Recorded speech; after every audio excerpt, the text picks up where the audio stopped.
Well, in his second tour of duty with the New York Yankees, Andy Pettitte has pitched very well, but he does not have a very good record.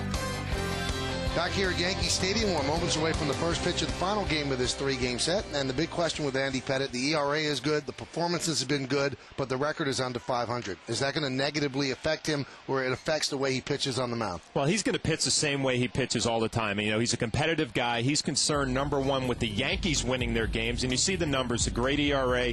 The bullpen ERA is not great. When Andy Pettitte pitches, the bullpen has not done a good job. But Andy Pettitte pitches deep into the ball games. He's gone into the seventh inning, 6 out of his last 7 starts, so he is going to give you a quality start. The one thing that you concern yourself with is that he's not trying to do too much, not putting it all on his shoulders. The offense will score runs for him eventually. And I wonder, because he knows that the offense has not scored that many runs in most of his games, does he try to pitch too perfect, and does that adversely affect him? Well, he might try and be a little bit perfect. You know, early in the ball game, instead of giving up a run, you know, say, okay, my guys are going to score for me, he might be pitching a little bit differently early in the ball games. But the one thing about Andy Pettitte, he's competitive. He's not going to give in to anybody, and he's going to constantly make his pitches. Well, if Andy Pettitte pitches well and the Yankees win, well, that means they swept. That means they also have a 9-game winning streak.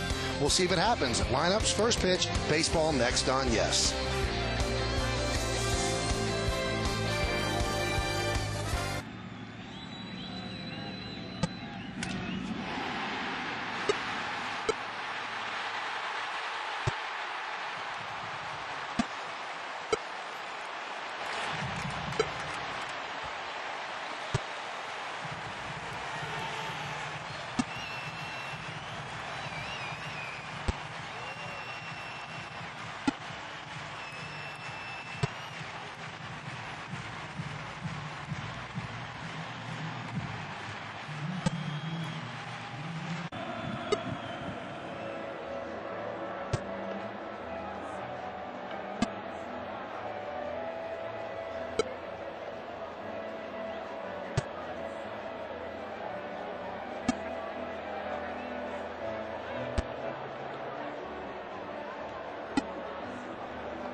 Yankee Stadium, the Yankees have taken the field. Andy Pettitte takes his warm-ups, and we'll take a look at the Diamondbacks starting lineup presented by Rico.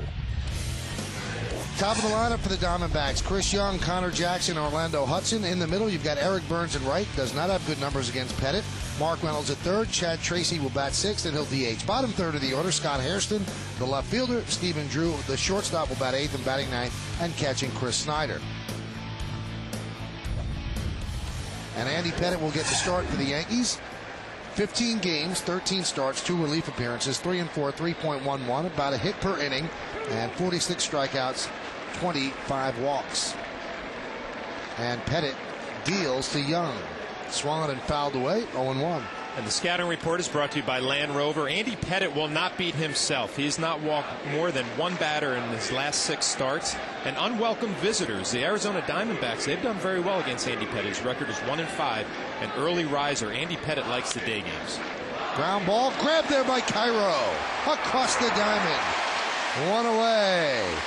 Quick movement to the glove side as Cairo takes a base hit away from Young. Well, it didn't take long for Miguel Cairo to let everybody realize that he's playing third base today in place of Alex Rodriguez, who gets a day to DH, and he's been playing first lately. And this is the cannon power shot.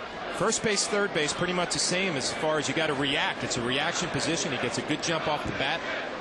Nice throw over to first place. Nice play, Miguel Cairo. The Diamondbacks are not enjoying their 3 days here in New York City. They lost the first 2 games, and now an inauspicious beginning here in Game 3. Here's Connor Jackson against Pettitte. And pitches upstairs 1-0. And you got to be on your toes on the left side of the infield when Andy Pettitte's on the mound. He throws ground balls. Jackson played in yesterday's game. He was 1 for 4. And Pettit deals. There's a strike. It's fun to watch Andy Pettit early in ball games. You know, we've talked about it before. He pitches a little bit differently now. He doesn't throw as hard. But you see the first 2 pitches to Jackson right there. Cutters in. Tells you he's probably feeling good about his velocity today and his movement. Right back to Pettit. He took a base hit away. Stood and waited for Phelps to get the first 2 away. Looked like the Statue of Liberty there waiting for Phelps. Good veteran pitcher, veteran presence right here. You make the play and then you take your time. You know you have plenty of time to make that throw to first base. Gather yourself, wait for Phelps to get there and make a good throw. Real speed.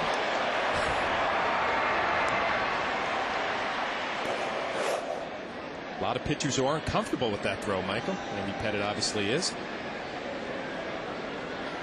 And he will face Orlando Hudson. Pitches high. It almost looked like a quarterback waiting in the pocket for the wide receiver to break through. For the screen play to develop, you take a little hesitation and then make your throw. The 1-0. Fouled away. See some pitchers sometimes it's almost like a hot potato. They're not comfortable feeling their position, making the throw.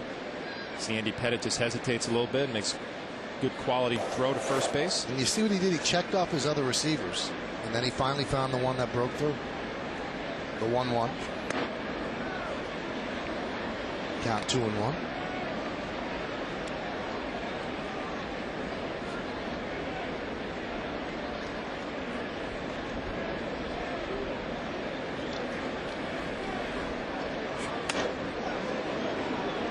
Good fastball upstairs. Hudson checks the swing, and Rob Drake said he did not go, so the count out 3-1. Well, you're right on with the good fastball. I mean, velocity looks like there's a little life in Andy Pettit's arm today, a little life in the cutter.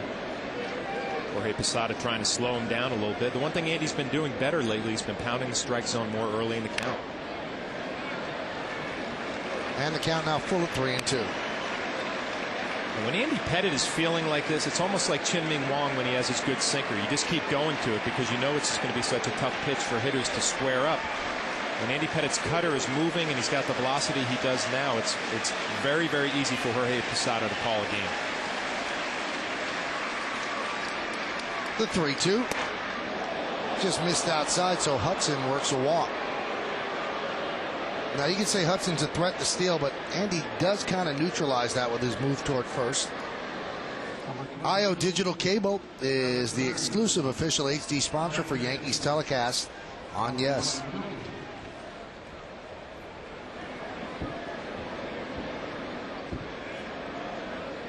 So Hudson inches off of first base. Held there by Phelps. And the pitch to Burns. Popped up. A 12-pitch inning for Andy Pettit. Jeter puts it away, and that'll do it here in the first. No runs, no hits, no errors, and 1 man left. Could have been different if not for some leather. Great play by Cairo on the first batter of the game, Chris Young. And then Connor Jackson had a base hit up the middle, take it away from Andy Pettit. First down.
At the top of the first inning, Doug Davis will take the mound. Let's take a look at the Yankees starting lineup that he's going to face, and it's presented by Rico.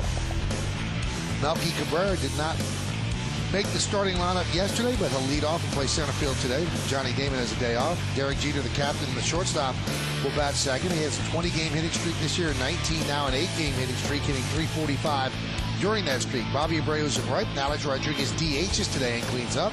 Jorge Posada will catch. Matsui in left. Robinson Cano at second base, batting seventh. Josh Phelps gets the start at first base. He'll hit eighth. And you've already seen Miguel Cairo at third. He's going to bat ninth. The numbers on Doug Davis. This will be his 14th start. 4-7, 3.48. So pitching in hard luck. More than a hit per inning. Now, he walks too many people. He'll throw a lot of pitches. 57 strikeouts. He's allowed 6 home runs. Our Land Rover pitcher scouting report. Mr. 500 the last 3 years in Milwaukee. Had a 500 record each of those years, and he's happy to be back in an American League stadium. Not so happy to be pitching against the lineups, but he's 0 for his last 51 as a hitter, so he's glad he doesn't have to swing the bat today. And watch out for Bobby. Bobby Abreu has 4 hits off of Doug Davis. 3 of them are home runs. Tap foul, right side out of play. We told you it's an overcast day here at the stadium, so the lights have been on since the very first pitch. Weather here in New York has not been great the last 3 days. The 0-2. Dribbled slowly, third base side, foul. There was a rain delay on Tuesday of about an hour at the start of the game, but they got the game in. Yesterday was somewhat chilly, especially for the middle of June, and today is overcast. Well, Melky's been a different player when he gets into the starting lineup. In his last 12 starts, he's hitting .363, 16 for 44. The 0-2. Fouled away. Yankees baseball is broadcast in Spanish. It's available by hitting the SAP button on your television. SAP is brought to you by Toyota, a smart way to keep moving forward.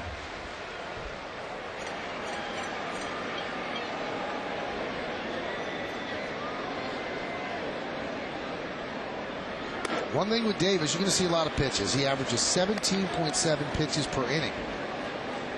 And only 3 other pitchers in baseball average more. And there's Scott Kazmir, Barry Zito, and Robinson Tejada. Grounded up the middle and through for a base hit. So Melky Cabrera starts off the inning with a single. The one thing you're going to see from Doug Davis, too, he kind of has a funky delivery where he hesitates right there and then comes in. You see a nice changeup that's up in the zone a little bit. Melky Cabrera didn't hit it all that well, but unlike Andy Pettitte, Doug Davis cannot make this play. Melky Cabrera has a leadoff single for the New York Yankees. But Davis doesn't throw hard. He's got a cut fastball, he's got a curveball and a changeup, but he tries to get you your timing off balance by his delivery. He's got a little hesitation in there that tends to throw the hitters off a little bit.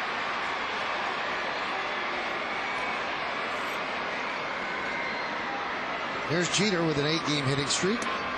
And there's a strike. Now the Yankees have handled the first 2 Diamondback starters. Now Brandon Webb pitched well, made that one mistake to Bobby Abreu. Livan Hernandez didn't pitch that great. But the Diamondback starters have a 3.63 ERA. That's second in the National League. And only the Padres are better at 3.38. Davis is a guy who's coming off a rough start. He pitched against the Boston Red Sox in Arizona his last outing, and it didn't go well. Facing these American League lineups, you know, and the New York Yankees you would think would be a good matchup. They take so many pitches. Can make Davis throw the ball over the plate. Not going to do him any favors. He's going to have to pound the strike zone early in the count in order to be successful.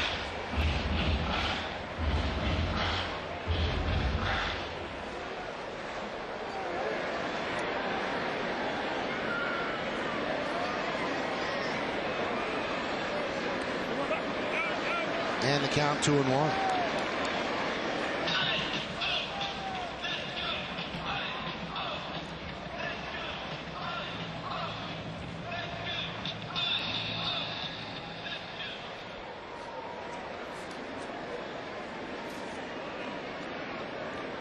The standings, Yankees are creeping up in those standings. Red Sox lost last night, so coupled with the Yankee win, the Yankees are now 8.5 games out.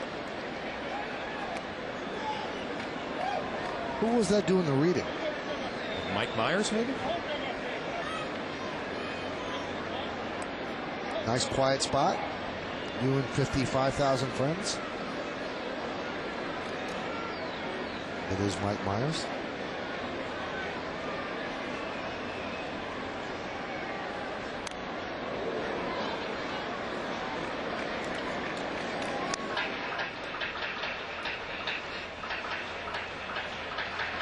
So the count 2-2 on Jeter. Jeter has an 8-game hitting streak. The Yankees have an 8-game winning streak. And since May 30th, the Yankees are 11-2. Also since that time, the Red Sox are 5-8. Remember, the Red Sox had a 14.5 game lead over the Yankees, so 6 games have been shaved off in a little over 2 weeks. Best record since May 30th the Yankees have. Then the A's at 10-3, Mariners at 10-4. Yankees battling both of those two teams in the wild card as well. And you have the Angels and the Phillies. And Davis now 3-2 on Jeter. Do the Yankees send Melky? Well, I would think this would be a good matchup to send Melky. You know, you have some runners in movement, and you talked about it in the batting practice show, Michael. The Yankees now are a little bit more athletic. They're going to run the bases more aggressively. And a guy like Davis, even though he throws a lot of pitches, he's around the zone and he doesn't throw overly hard. So you would think that Derek Jeter would be able to put this ball in play if it was around the plate. Runner goes. Grounded through for a base hit. Cabrera around second. He's going to stop right there. Scott Hairston charged quickly, and Melky did not want to make the first out at third. That's the old baseball bromide. You don't make the first out or the third out at third. Oh, a 3-2 count. Derek Jeter gets a pitch that's over the plate. We talked about it. Davis doesn't throw awfully hard. He just pounds this ball through the hole between third and short.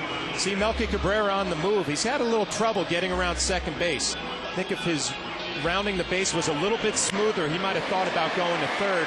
So he gets caught up a little bit right there and decides he's going to play it safe. First and second, nobody out with the hot hitting Bobby Abreu. Jeter now with a 9-game hitting streak. So first and second, and here is Abreu.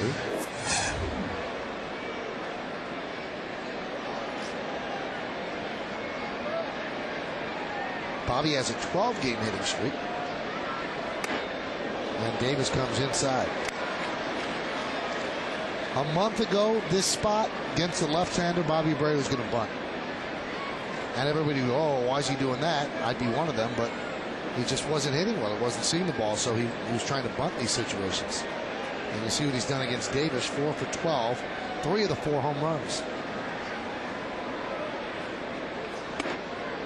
And a strike. You have to believe the reason for those numbers right there. You know, when you watch Bobby Abreu play on a day in and day out basis, he likes the ball out away from him. And a lefty like Davis is probably going to throw him a lot of curveballs, a lot of cutters on the outside corner, and it kind of feeds right into Bobby Abreu's strengths. See if Davis and Snyder make an adjustment. The first pitch was a fastball inside. Second pitch was away. There's a breaking ball, and the count 2-1. Boy, John, you're right. You could see that this is not a great matchup for Davis, especially with the Yankees hitting well. And when they're hitting well, that means they're taking pitches and they're making the pitcher throw strikes. And this is a guy who does not want to put the ball over those 17 inches of plate. He wants you to get yourself out, and the Yankees are not apt to do that. We talked about it last night with Livan Hernandez. The same type of pitcher, only throws from the right side, and it didn't work out too well for him last night. The 2-1. Big, slow breaking ball, 67 miles an hour. The count 2-2. Bobby looking for the breaking ball away. It starts right at him. You see it buckles him a little bit right there. Ends up middle of the plate. If he gets another look at that pitch right there, Michael, that's in the seats. You know, that's one of those ones. You got me once, but he won't be fooled the next time.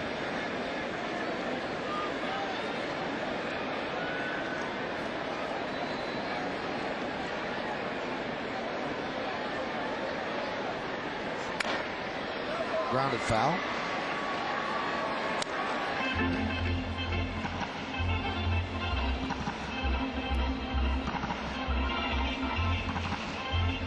See Tony Pena giving that ball to a young fan. I had a great talk with Tony today before the game in the dugout, kind of raving about the job Will Nieves has done with Mike Mussina, and yesterday his defense, and talking to me about some of the drills that he does with Will. And Done a great job with Posada, also with Nieves. Dribbled slowly, first base side. Going to be a tough play. Everybody is safe. Base hit for Abreu. 13-game hitting streak. Bases loaded, Yankees, nobody out.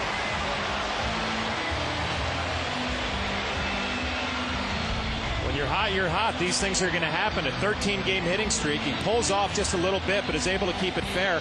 And you see from that shot right there, Connor Jackson wasn't sure if he was going to go to the base or if he was going to go for the ball. And that play right there, be more aggressive, go for the ball and see if you can get the out. He looked like he was caught in between right there.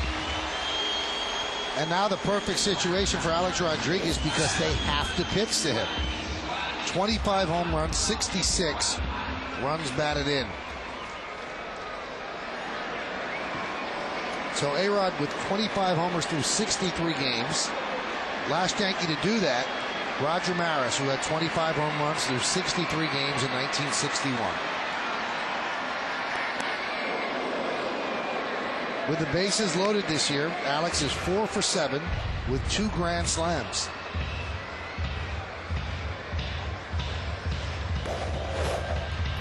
Melky Cabrera is at third, Derek Jeter at second, and Bobby Abreu at first. So good speed, good base runners on the bases. And Alex Rodriguez at the plate.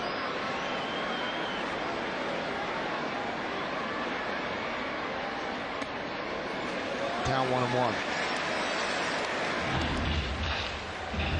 A nice opportunity to jump out early here, and it does two things for you. I think it would make Andy Pettitte relax a little bit with a team that hasn't scored a lot of runs for him. You see the career with the bases loaded, 349. But also, Michael, a young team like the Diamondbacks, if you can jump out ahead on these guys the first inning of this game, they might just shut it down the rest of the way. They're on a losing streak. The Yankees have done a number on them in the last 2 nights. If you can jump out early, you might see the body language change on that young team out there.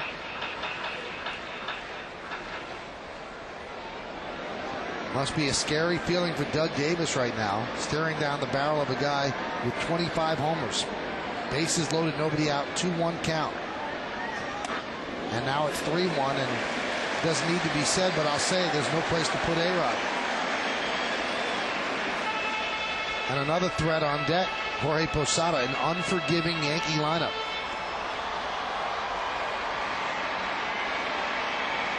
Count where you really have to be disciplined. Pick out a zone on the plate. Pick out a spot where you want it. If it's not there, you take it. If it's there, you put a good swing on it. And he walked him. That'll force in a run. An RBI for A-Rod, and the Yankees have a 1-0 lead. Yeah, it's a good at bat for Alex Rodriguez. We're going to take a look at the pitch by pitch. The first pitch was a cutter up in the zone. Davis goes with the curveball down. Alex sees it well. Another cutter up that he doesn't swing at this time. Good take right there. And this is the pitch right here, Michael, down in the zone. In the month of May, Alex Rodriguez probably would have swung at that ball, trying to do just a little bit too much. Here, seeing the ball well, just pass the baton to your next guy in the lineup, who happens to be Jorge Posada. Brian Price, the pitching coach, talking with Davis, Hudson, and Snyder.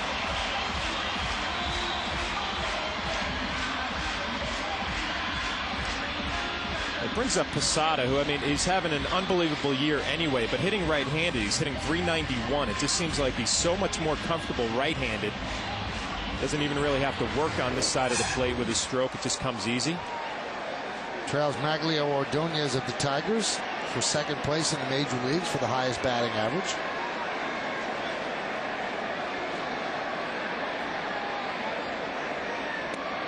And in his career, the highest average that Posada has ever had for a full season, 287. He did that in 2000. With the bases loaded this year, Posada as good as A-Rod, 8 for 11, 727, 2 doubles and 16 ribbies. If you're Doug Davis, you would trade a double play right here for the run and limit the damage.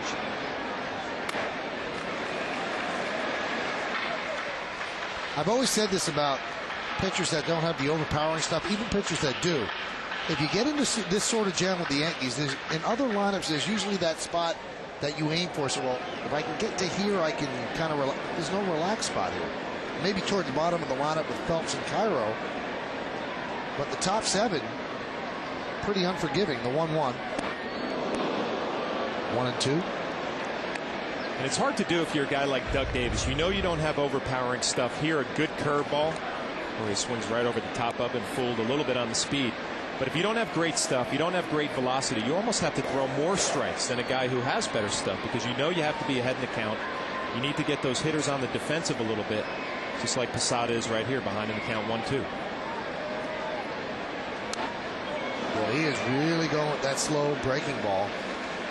Still 1-2. Along with John Flaherty, I'm Michael Kay. You're watching Yankees baseball right here on Yes. We thank you for joining us for this Thursday matinee. We're in the bottom of the first, and the Yankees lead 1-0 as they're going for their 9th straight win, and they're threatening for more with the bases loaded and nobody out.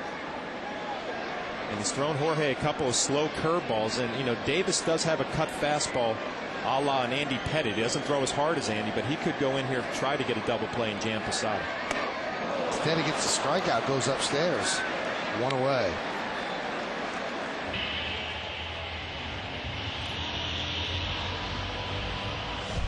We'll take a look at the pitch by pitch again. It's a big strikeout for Davis. A slow curveball for strike 1. Little changeup, it looked like up. Goes to the curveball again that gets Jorge on his front foot. Another curveball he fouls off, and when you've seen a couple in a row, this fastball up in your eyes looks awfully good. And that fastball was 83 miles an hour, so it shows you if you change speeds, you can get by with that sort of fastball. Just ask Jamie Moyer, and to a little bit more of an extent, Greg Maddux. It's all about changing speeds. Here's Hideki Matsui. Count 1-0. It's amazing how one strikeout can change your feeling about this inning. I mean, the Yankees still have bases loaded with 1 out, but if you're Doug Davis, now all of a sudden you're saying, I'll make one good pitch right here. I could get a double play ball and get out of this mess with only 1 run. Obviously, Hideki Matsui not thinking that way. He's thinking about a quality situational at bat here. Probably fly ball, middle of the field, drive the ball the other way against the lefty would be his mindset right here.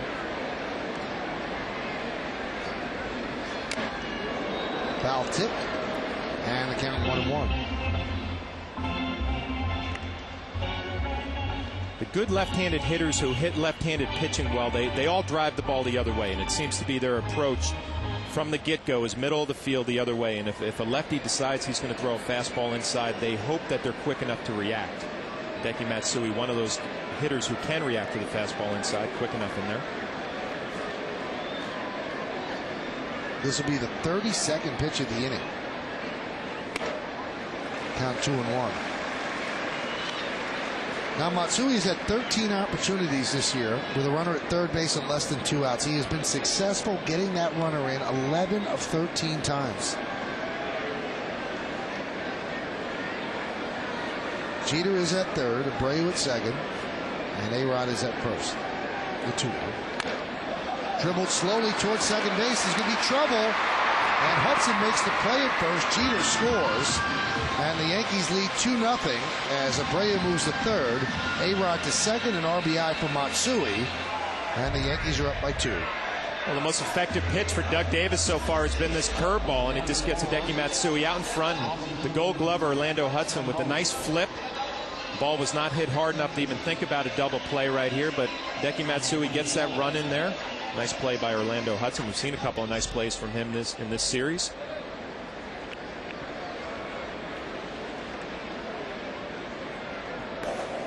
And that will bring up Robinson Cano.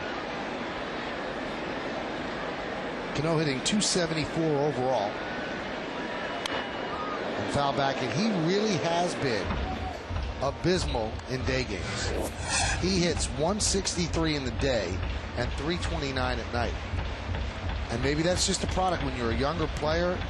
It's hard to get your body clock in order. You get to the ballpark a lot earlier, obviously, but he's got to start hitting better in the day because he's almost an automatic out in the day. And then you have a guy like Andy Pettit, who's so great in day games, and not that he's bad at night, but day games he sparkles. Well, I think you hit it right on the head, the reason why. I mean, Robinson Cano, a young guy, you know, his day for a night game, it probably starts around 11 o'clock in the morning, 11:30. He'll wake up, get a little light breakfast, maybe a little lunch at that point. But, you know, a guy like Andy Pettit, a family man, has a couple of kids. The kids have him up early. your body clock is different during the day. Robinson Cano, just one of those adjustments that young players have to make. Well, if he keeps going like this, he knows one thing: he's not going to play for the Cubs. He'd have a terrible year. There's too many day games. I would assume that, you talk to guys who play for the Cubs, they say you get used to it really quick over there. Dribbled slowly, grabbed there by Davis, and he fires low, and that's some pick by Connor Jackson. What a play by the first baseman Connor Jackson that probably saved 2 runs. So all things considered, Doug Davis, I guess, will take it. Yankees score 2 runs on 3 hits, and there are 2 runners left on base. At the end of 1, Yankees 2, Diamondbacks nothing.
A 2-0 Yankee lead as we go to the second. So Andy Pettitte has a lead, and Mark Reynolds leads off. And there's a strike. 2-3-0, beating zeros across.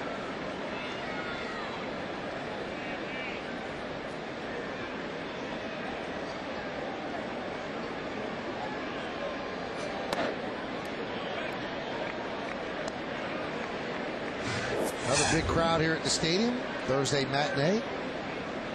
I'm not sure if the schools are out yet. Some schools are. By next week, I think they will be. There's a line drive into the gap in left center. What a play! Oh, he dropped the ball. Melky had it lined up, and he dropped the ball. Boy, did he cover a lot of ground just to get there. But it's a double for Mark Reynolds. Oh, it was a great bid by Melky Cabrera, and it almost looked like when he dove for this ball, he might have overdove it, actually. And it's a changeup for Reynolds. See, Melky gets a good jump, and when he lays out right here, it looks like it hits right in the palm of his glove and just comes out. We'll get a better look at it here in this replay. Yep, right on the heel of the glove right there. It just didn't stick in the pocket, and we get a look at it in our Cannon power shot. Showing good range, good jump off the bat, just didn't finish off the play. That's a case right there where you're looked upon as not making the play when a lot of people wouldn't have gotten it. So he has great range, got a great jump, and because he did make the play, you kind of look at him askance, but not many people could get there. The 1-0 to Tracy. There's a strike.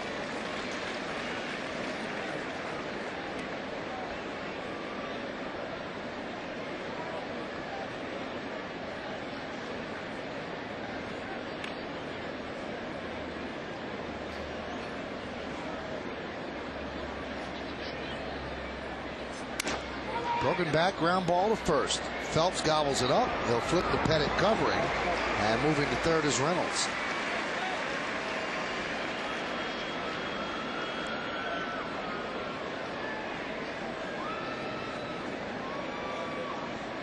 Today's closed captioning is brought to you by your New York, New Jersey, and Connecticut Lexus dealers. In this series, the Diamondbacks are now 0 for 12 with runners in scoring position. And in their last 8 games, they're 6 for 66. So let's see if Scott Hairston could change that. The first look we've had of Hairston in this series. You might remember him with the Baltimore Orioles, also the Texas Rangers. You know what? I'm thinking of Jerry Hairston. Jerry Hairston, his brother. Yep. Brothers in the big leagues. And Scott is a utility player on this team, plays a little outfield. And you know, Bob Melvin, the manager of the Diamondbacks, puts him in the lineup today, 3 for 6 against Andy Pettitte in his career, so it might be a good matchup for him. Ground ball is short. Jeter's there. One will score. So the Yankee lead is now 2-1. So again, they don't get a hit with runners in scoring position, but they get the run in. Let's take a look at the J&R Music and Computer World upcoming schedule. The Mets come to Yankee Stadium tomorrow. It's on My 9 at 7. Batting practice show is at 6. Pregame at 6:30, and then game time on My 9 at 7. Saturday it's on Yes at 1 o'clock. Again, batting practice show at 12. 12:30 pregame. Then Sunday we turn it over to a Sunday night ESPN crew. But again, tomorrow at 6 on Yes with the BP show, and the game is on My 9. Here's Stephen Drew, and the pitch is high.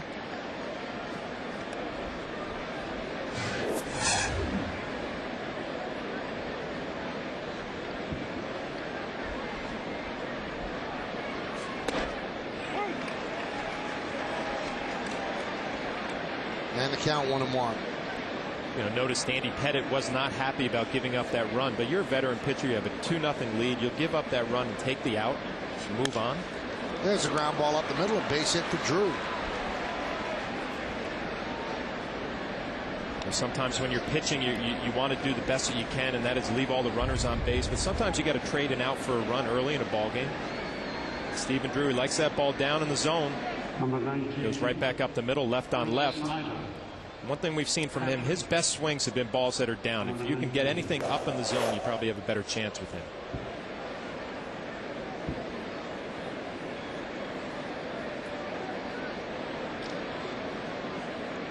Here's Chris Snyder, runner on first base and 2 outs. And the count 1-0. Snyder and Montero, the other catcher on this team, they kind of split time a little bit. Snyder known more as a defensive guy, Montero more as the offensive player.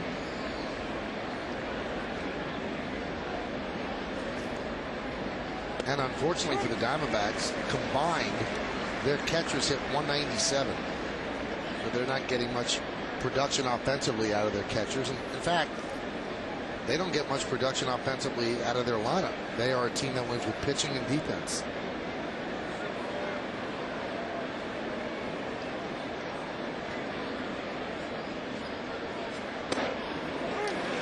And the count 1-2. And Snyder, another one of these guys, he's got good numbers against Andy Pettitte. 571. He's got a bunch of hits off of him, and kind of surprises me. I mean, he's 6'3", 230, long arms. You would think that Andy Pettitte would be able to run that cutter in on his hands, and Snyder would not be able to take care of it. But he's had some good success against Andy Pettitte.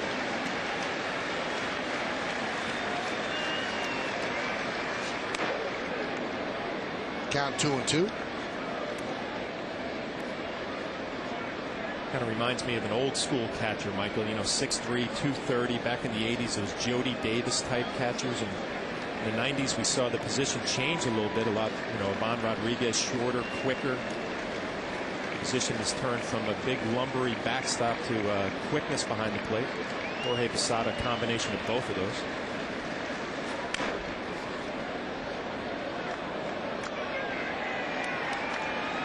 And then you had a guy like Carlton Fisk who was 6'6", and that almost seemed too big. But he certainly held up over all those years. And the position has changed. It really has. I mean, it used to be you would get drafted if you had the size to be a catcher. The biggest guy, 6'4", 6'5". Mark Parent was a big receiver behind the plate. And I guess the whole thinking was, you know, the wear and tear of the position. They wanted a big backstop back there, and it really has changed the 90s into this century here. Hot shot right at Jeter. That'll do it. But the Diamondbacks get back a run on 2 hits, no errors, and 1 man left on base. We go to the bottom of the second. 2-1 Yanks.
York Yankees Baseball on Yes is brought to you in part by IO Digital Cable, the leader in HD, and HD is free with IO.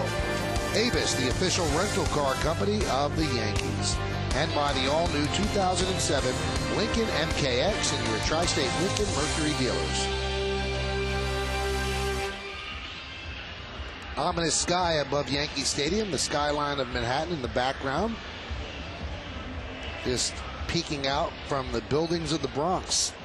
2-1, Yankees lead the Diamondbacks. And Josh Phelps will dig in. It'll be Phelps, Cairo, and Cabrera. That's 8, 9, and 1 in the Yankee order.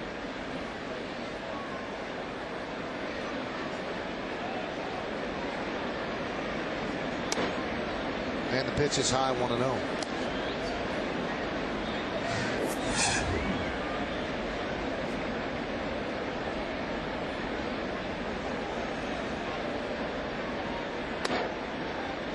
Count 2-0. When Davis keeps pitching like this, he's not going to be around in the 5th inning. He's already at 38 pitches, just starting the 2nd. 23 strikes, 15 balls. Count 3-0. If you're Bob Melvin, the manager of the Diamondbacks, you know, the one thing you can maybe hang your hat on in the 1st inning, the Yankees really didn't pound Doug Davis. I mean, they had some infield hits. You know, Derek Jeter got a hit through the hole. Melky didn't hit his ball all that well, so hopefully he'll throw more strikes if you're the Diamondbacks, which he did not right there. So 4 pitches here in the 2nd inning, all out of the zone.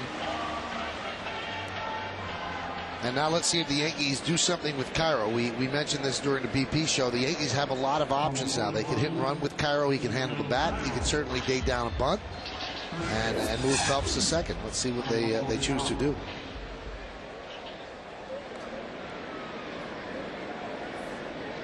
I'd have to think if there was a pitcher out there throwing more strikes, Joe Torre would be thinking about the bunt. But with the control problem so far for Davis, he might let Miguel Cairo swing the bat.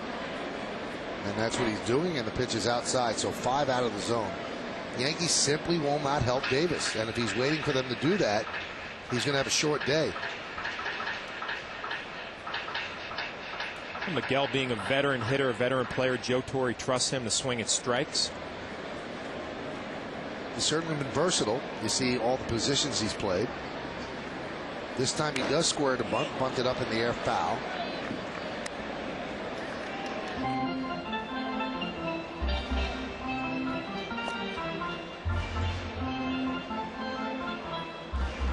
Joe Torre again up on the step. He explained to Kim Jones on the pregame show he tries to get runs up on that step. Baseball people are a superstitious type. Not just the players, the managers, coaches, everybody. Whatever it takes to get the job done.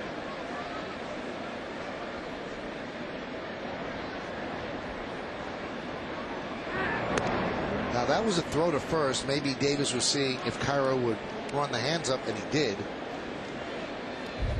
And it's an opportunity for Joe Torre. He's going to throw over to first base, and you said it, Miguel Cairo squared around the bunt. But if you're Joe Torre or Larry Boa, you know, it's an opportunity. You just showed you were going to bunt. Maybe you take it off right here, play a little hit and run, or just let Miguel swing the bat. We'll see how they want to play it. And a bunt. It's a beauty. And they just get the out at first, so you score at 2-4 for the sacrifice. And Phelps is at second. So the Yankees looking for some offense, and Joe thinks that being on that top step of the dugout gets him that offense. At least that's what he told our Kim Jones earlier. You're trying to find a place where you can score runs, and I have a little routine going now. You know, as long as we score, I'll keep doing the same things. So it's you know, nothing where I'm excited, although I am excited because we've been scoring more times than not, you know, when I've been on the step. But it's just moving around, just trying to, you know, just shake a routine that you know, got a little stagnant, I think. I'm telling you, he's shaking a routine that he had for 12 years. I mean, he did not move off that bench for 12 years. Obviously, he would get up to congratulate people, but that's where he did his managing. So to see him on that step, it's a little odd, a little jarring, but it's worked for him. I've had players tell me that, you know, a lot of people would criticize Torre. Well, he doesn't do anything. You know, he just sits there and it doesn't show any emotion. And the players have said that's comforting. no matter how tough the game is, how bad it's going, how great it's going, you look at Joe Torre sitting there, and it's the same reaction. So they draw strength from that. So he's deviating from that just a bit. I was fortunate enough to be in that dugout with him and kind of felt the presence that he gives you when he sits on that bench. But I've also been on the other side of it, where you're an opposing player, you look in that dugout and you're winning 5-0, and you see Joe Torre with the same look on his face, never panics, kind of sets a tone for his whole ball club. Bob Melvin also a stoic look, but you're never going to see any stress out of Joe Torre. And a walk to Melky. So that is the third walk issued by Doug Davis.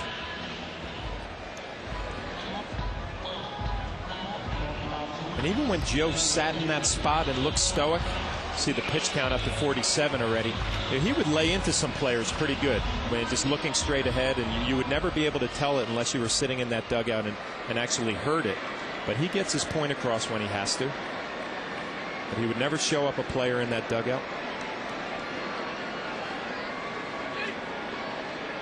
Now he usually holds Derek Jeter's bat, but Derek Jeter's at the plate. So maybe that's one of Derek's extras. Foul back. He needs a bat to lean on. You know, Joe he's had some knee problems in the past, so you know what, that bat gives him a little stability there when he's standing up. And might be Derek's batting practice bat. Obviously not his gamer.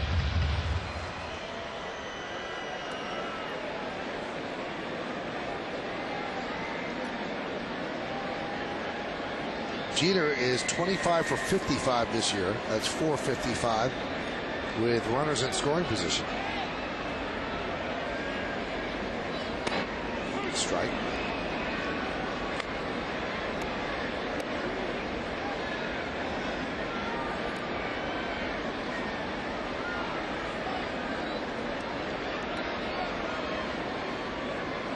Doug Davis works very slow. You look at the infielders, the outfielders, the body language. He's slowed down quite a bit out there. Ground ball up the middle. Orlando Hudson steps on the bag one. On the first, a double play. So Davis got just what he needed. A 4-4-3 double play. And the 2 walks do not harm him. No runs, no hits, no errors. And 1 man left on base. The 2-time Gold Glove winner makes a slick play to end the inning. And we go to the third. 2-1 Yanks.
We go to the third, and the pitch to Chris Young is a strike from Andy Pettitte. Yankees lead 2-1, 2-3-0, beating 1-2-0.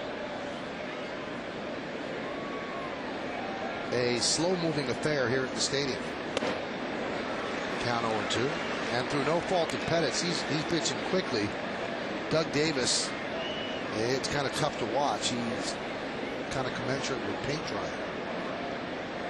And you can see the body language on the bench. Obviously, a day game after a night game, everybody's dragging a little bit, but a starting pitcher can set the tone for your defense. Right in on the fist, a slow roller to Phelps. Going to be a tough play, and it's not made. Phelps and Pettit kind of cross signals there. And there was nobody covering first base, so a base hit for Young. Yeah, this is one of those plays that's just right in there in no man's land. Andy Pettit breaks off the mound, and you got to have communication right here, where either Andy is saying, I'm going to the bag, or Phelps is saying, I got it, you go. Just weren't on the same page right there. And a guy like Young, who runs real well, so it seemed like Andy said maybe that he got it, and Phelps was going for the ball as well. The next thing you know, Young, who runs well, beats it out.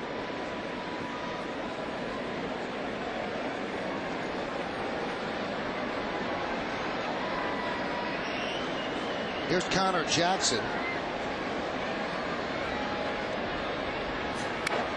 And on that pitch, Young was moving back to first. Pettit's move well documented. It's in every scouting report. And in the first couple of years of his career with the Yankees, he picked off a lot of people, but then he started to not pick off people, and people said, well, maybe his move's not as good. No, people just stayed anchored at first base. They didn't stroll away. Well, there are two ways to play it if you want to steal a base. I mean, if you're going to steal a base, you just have to guess that he's going home and go on first move, because you can't wait to read his move. The other thing is what you said, Michael, just anchor yourself and don't go. But by the time you read that move, you're not going to get a good jump or a good enough one to steal a base. A young base stealer like Young, who's trying to figure it out up here in the big leagues, you just have to pick right when he lifts up his leg, you go to second base. If he throws to first base, you're out. If he doesn't, you have a chance to steal a bag.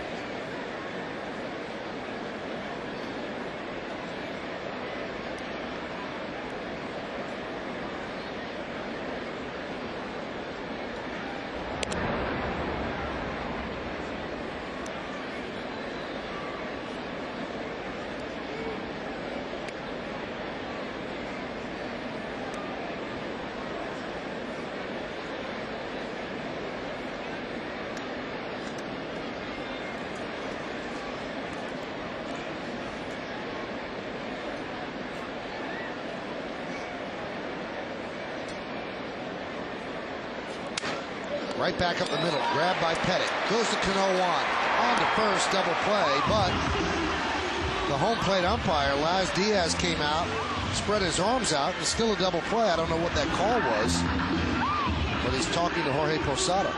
Well, it looked like up here that Andy Pettit had caught this ball, but the reaction that Andy will give you, he's going to second base right away. It looks like he short hops it right there, makes a good throw to second base to Robinson Cano, completes a double play. And that was what Diaz was doing. That was a safe sign. Right. He spread his arms as if to say he didn't catch it, and Connor Jackson never ran. And Connor Jackson thought that Andy Pettit caught it, but you know what? The pitcher will tell you by his reaction. He went quickly to second base, so he knew he didn't catch it. Andy Pettit off his bare hand. You don't want him to do that. And the out is made 1-4-3. And the Yankees have to hope that he's okay as he flexes his fingers on his left hand.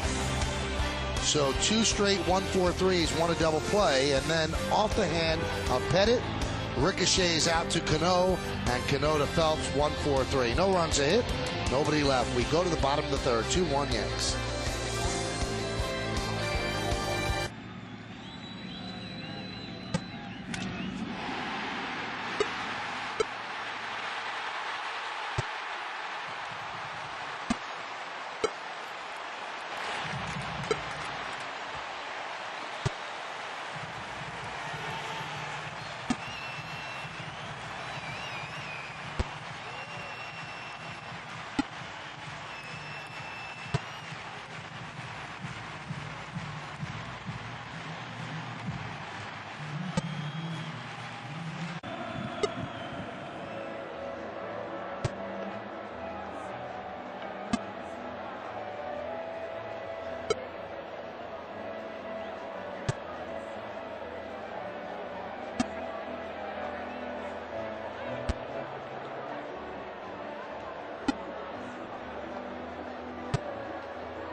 Switch to Verizon Fios TV, internet, and phone. Oliver Perez, 12 games under 500 for his career. Roger Clemens looking for his 350th victory. Pre-game coverage at 6 on Yes. Game time is at 7 on My 9. And boy, do the Mets come into this series limping. So Clemens looking to make his second start. He won his first against the Pirates. And now tomorrow night against the Mets. This makes me think back to a few weeks ago when the interleague play was happening over at Shea Stadium, and the Mets were playing very good baseball. The Yankees were struggling. Tide has turned now. I was watching some of that game when I got home yesterday, Mets Dodgers, and the Mets were so bad, and it looked like the '62 Mets for a while. And Ron Darling, who was doing color, just said, "I am at a loss for words." That's how bad they were playing. The Mets in their last 10 games are 1-9, and the Yankees are 9-1. So this should be very interesting to see if the Mets can turn it around, or if the Yankees can keep it going. 3-0 to Abreu is outside, and Davis continues an inability or a reluctance to throw strikes. 54 pitches and almost a 1-to-1 strike to ball ratio. And it's only a matter of time with this Yankee lineup. You keep pitching this way without throwing strikes, giving some free passes. It's only a matter of time before they're going to make you pay. They've let him off the hook a little bit here early in this ball game. With Bob Melvin, you're hoping that he finds it at some point.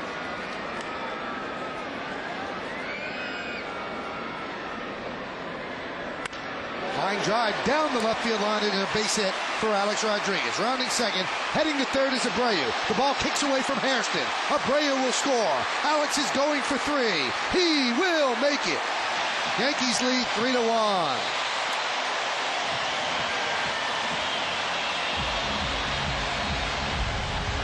Well, Alex Rodriguez gets a cutter down and in, and he smokes it down the left field line into the corner. See, that's a little left to right on it. Hairston goes over and just gets a little too close to the ball. Doesn't play the carom properly, and then makes another mistake trying to pick it up with his glove. Comes up empty-handed. Alex Rodriguez heads up, goes all the way to third base. A lot easier to pick this ball up. You make the first mistake there, but then pick it up with your bare hand instead of the glove. Finds out he doesn't have it in there, and the next thing you know, Alex Rodriguez on third base with nobody out.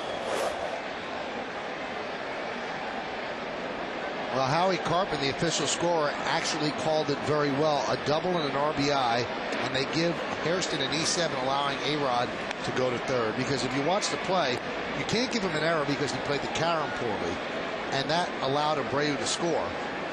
But the bobble is what allowed Alex Rodriguez to go to third.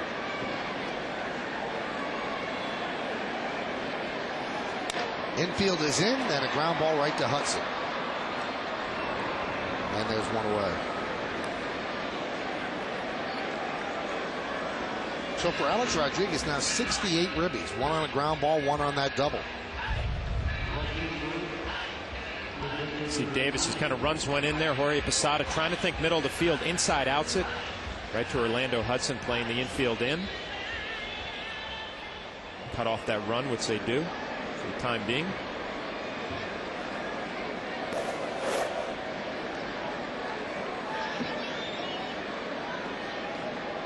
There's Matsui. He had an RBI ground out in the first. He'll take the same thing here in the third.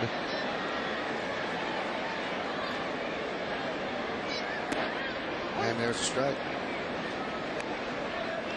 Davis walked 5 in his last start against the Red Sox last week. That was 5 in 4 innings. And he's got 4 now in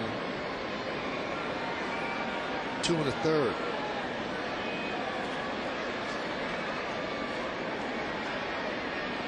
The 0-1. Line drive, right field, cutting over his Burns. He does. He can't make the play. A-Rod will score easily. Matsui chugs into second with an RBI double, and the Yankees lead 4-1.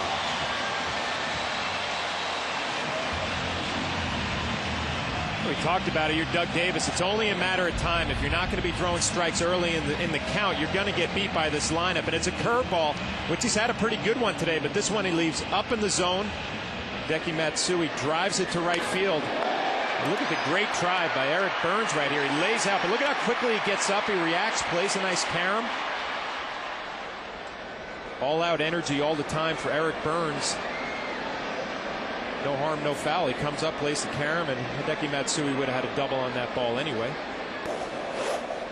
Don't you think, John, that Captain America took the flight for no reason there? There was no way that he was going to catch that ball. Well, you know what? There was no reason, but like I said, even if he doesn't catch it, he gets up, he keeps him to a double anyway. He would have had a stand-up double on that ball, whether he laid out for that try or not.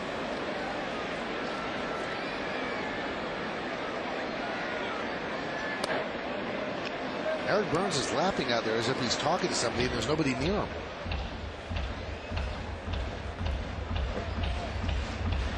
I think Hudson is giving it to him just a little bit.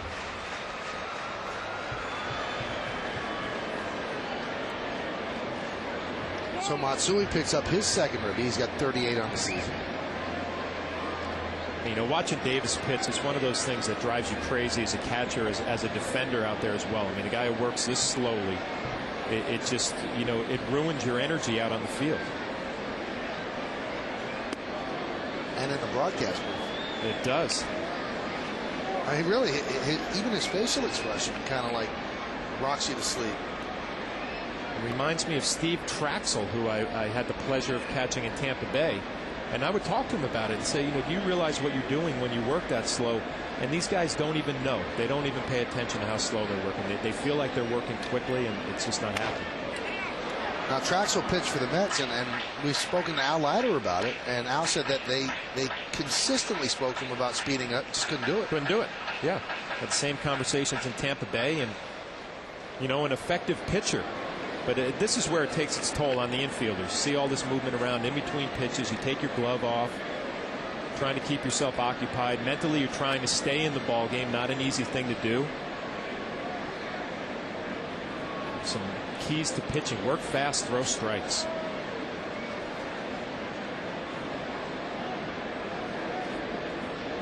Even something right there, Michael. Where's Hideki Matsui? He's not going anywhere right there. He tries a little spin move. Your young pitcher out there, throw strikes, work fast, challenge the strike zone, challenge the hitter, be the aggressor. Usually works out for you. And really, his body language is one of no life. Just take a look at his facial expression. There is none. He'd be a great surgeon. And I guess his strategy would be that he kind of lulls you to sleep. You know, he doesn't throw hard, so he kind of lulls you to sleep. He has a little hesitation in his delivery. It's not working today. Oh, it's working. The 3-2 is line foul.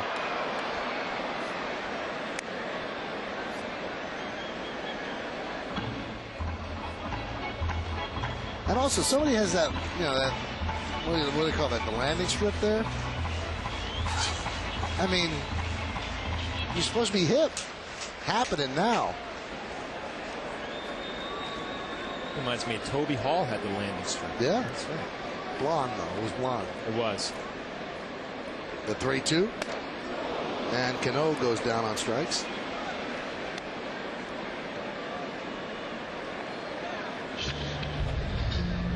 Throws so many curveballs, and we saw Jorge Posada strike out on a fastball up in the zone his first at bat. Robinson Cano falls victim to that as well.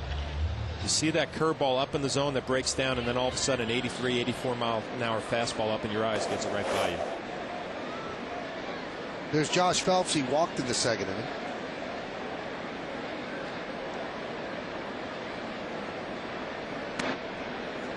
And the count 1-0. Now this is not jump on Doug Davis inning, but I cannot believe that this plays to a 3.48 ERA in the National League. I'm shocked. I really am. Well, it makes you wonder, is he more aggressive with the National League lineups, knowing they don't have the boppers that you do in the American League? Here he's pitching a little more carefully. You know, maybe the confidence against a National League team, he has more confidence he could throw the ball over the plate and not get hurt. Didn't work out well last outing against Boston, and not going too good here against the Yankees. 68 pitches, 37 strikes, 31 balls. And there's a strike. And the count 1-2.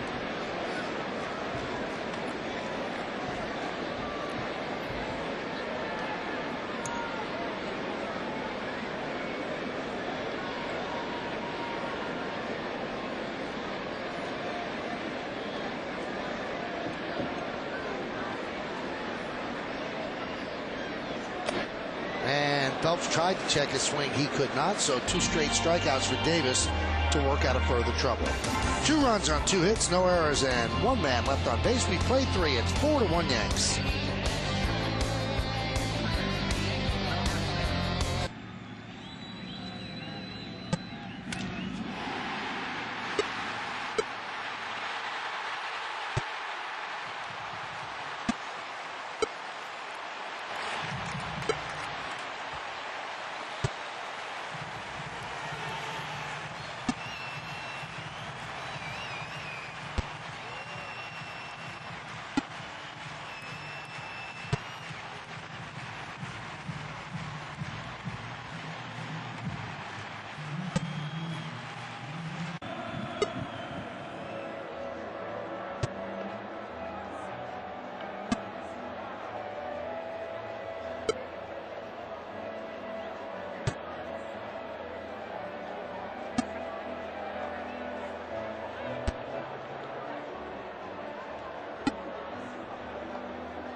It's time for the Aflac trivia question. The Yankees have an 8-game winning streak right now. What is the longest winning streak in the Joe Torre era? We'll find that out in the bottom of the 4th inning. Andy Pettitte has a 4-1 lead. Eric Burns, the cleanup hitter, will lead off. Now, we told you early that Andy Pettitte has bad numbers against the Diamondbacks, 1-5 with a 5.01. Now, those are all with the Houston Astros. Now, he's pitched against the Diamondbacks before in the 2001 World Series with the Yankees, and he was 0-2. Now, probably the most painful loss that Andy had was in Game 6. Yankees, with those 2 thrilling come-from-behind victories against Byung-Hyun Kim in Game 4 and 5 at the stadium. They go to Arizona for Game 6. 1 win away from another World Championship. And Andy just got hit hard. Gave up a run in the first, 3 in the second, and 8 in the third. And the Diamondbacks won that game 15-2 to force that Game 7, which was a classic in itself. Yankees ended up winning, or check that, losing that World Series. Now, the big thing then in Game 6, and we'll see some of it as Andy got roughed up, is, John, the word was that the Diamondbacks had all of his pitches. Well, that's what it sounds like. I mean, that was the word, that he was tipping his pitches. But even if he was tipping the pitches, they still had to hit it. I mean, they did some damage that night. And, you know, whenever you talk about tipping pitches, Kirk Gibson, who's the bench coach for the Arizona Diamondbacks, one of the greats at picking up a pitcher who tips, and actually noticed before he was working the dugout. He was down at the far end of the dugout trying to get a good look at Andy Pettitte. And, you know, the way he's throwing right now, when he's on with that good cutter, it doesn't much matter if you know what's coming or not. But obviously, the Diamondbacks in 2001, they knew what was coming, and they took care of it. And one of the great pitch stealers, or guy who could pick up, you know, little nuances, is Mark Grace, who was on that team, and now he is one of the broadcasters for the Diamondbacks.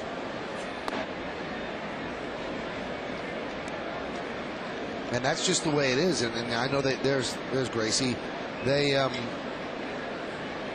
picked something up, and by the time the Yankees figured it out, it was too late. The game was out of hand, forcing that Game 7. Now, we were talking in the first game that everybody knew what pitch Randy Johnson was throwing. He tipped it, and he knew he was tipping it, but his stuff was so nasty it didn't matter. Didn't matter. You know, it's more when a guy doesn't have his good stuff, or, you know, if you're going to lay off a cutter and sit on an off-speed pitch. And, you know, those veteran players you're talking about, Gracie and Kirk Gibson, you know, by the end of their career, that's how they made a living, just knowing what pitches were coming. And also, when your bread and butter is a cutter like that, when Andy Pettitte's cutter is really moving, it's a ball if you don't swing at it. So if you could lay off that, he's got to come over the plate. Got a chance. Played with Kirk in Detroit, and by the end of the first inning, he had the opposing pitcher. Whatever he was doing, he had him. That's got to be an art, because you're looking at the game from a different plane than everybody else. Almost like you're looking from above down, the way Wayne Gretzky played hockey, because you're seeing things in a way that others don't see it.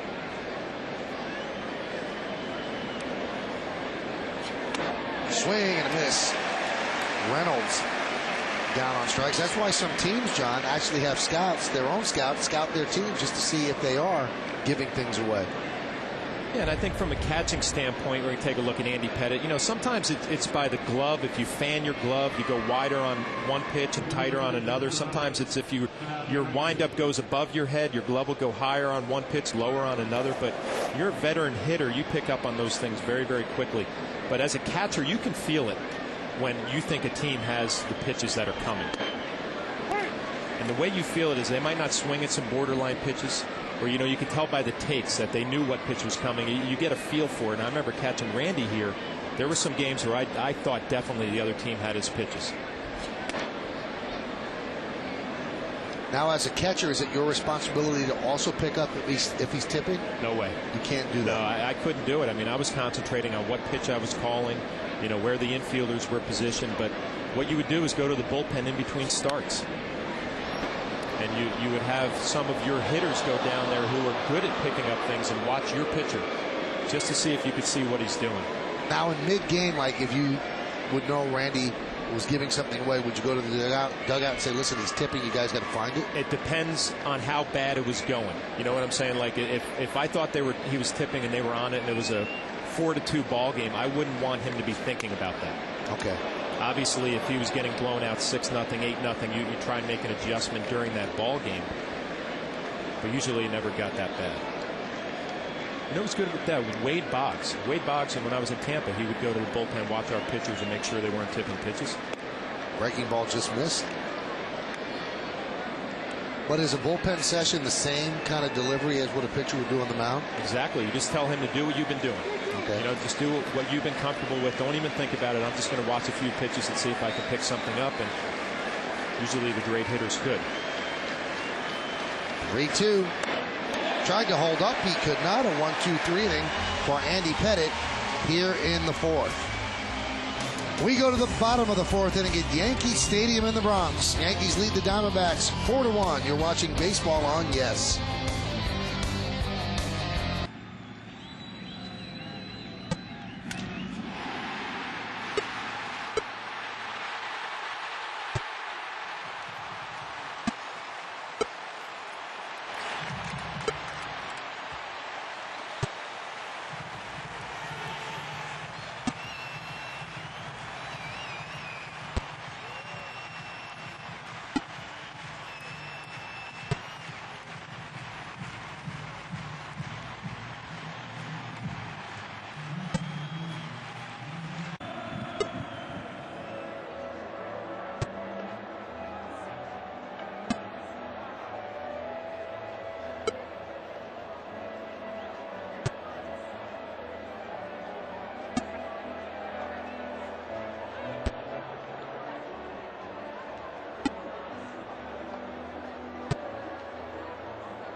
Yankees lead 4-1.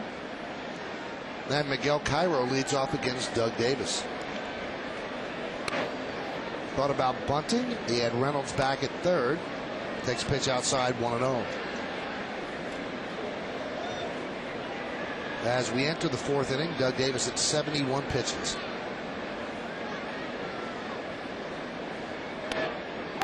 Breaking ball strike, 1-1.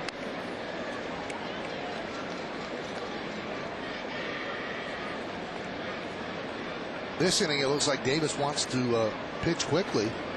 He's on the mound waiting, and Cairo's the one stepping out. The 1-1. And a bunt up the third baseline, but it kicks foul.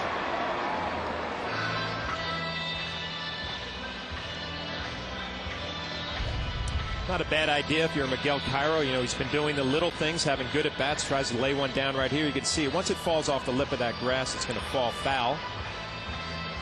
Right there off the cut.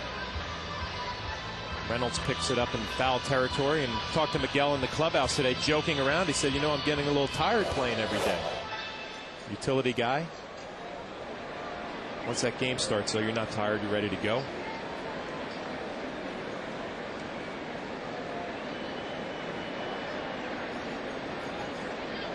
Now, of course, he's kind of kidding on the swear, because if you're not used to playing every day and all of a sudden you are, not that you don't want to play, but your body probably said, whoa, what's going on here? I think mentally, too. You know, mentally, you're locked in for 3 hours. Not to say you're not locked in when you're sitting on the bench watching the ball game, but it's a different kind of mental sharpness, so to speak. So, you know, a guy like Miguel Cairo has been on pretty much an everyday guy for the last week, enjoying his time now to help this ball club try and get some wins.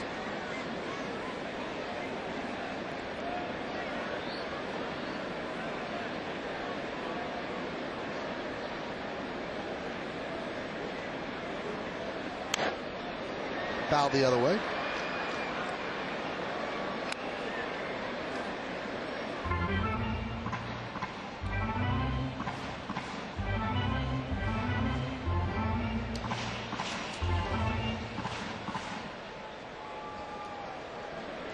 Diamondbacks go to Baltimore after this.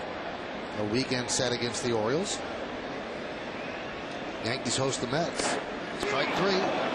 Cairo down looking, so 3 strikeouts in a row for Doug Davis. Time to get the answer to that Aflac trivia question. Yankees are in the middle of an 8-game winning streak, but is that the longest in Joe Torre's era? And if not, what is the longest winning streak? 10 games. They did it back in '98 when they won 125 and 50, and they did it in 2005 following an awful start that year. They were 11 and 19, and then they reeled off 10 in a row, and they ended up winning the division. So the Yankees come into this game 1 game over 500, and that's the first time they've been over 500 since they were 8-7 after 15 games. Melky Cabrera hits one deep to left center. Going back, Hairston, he's there, and in Death Valley he puts it away for the second out of the inning.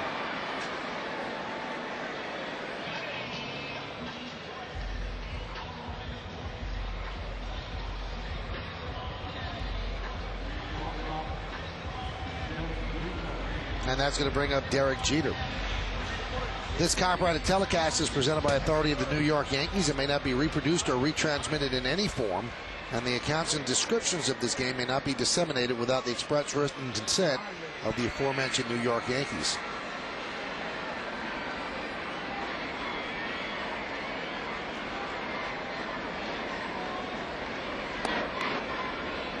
And the count 1-0. Now, we've been talking about how Davis has labored and he's taken a long time, but in reality, 4-1, his team's very much in the game. It hasn't been pretty, but they're in the game in the fourth inning. Yankees have not applied the knockout blow. They've had their chances.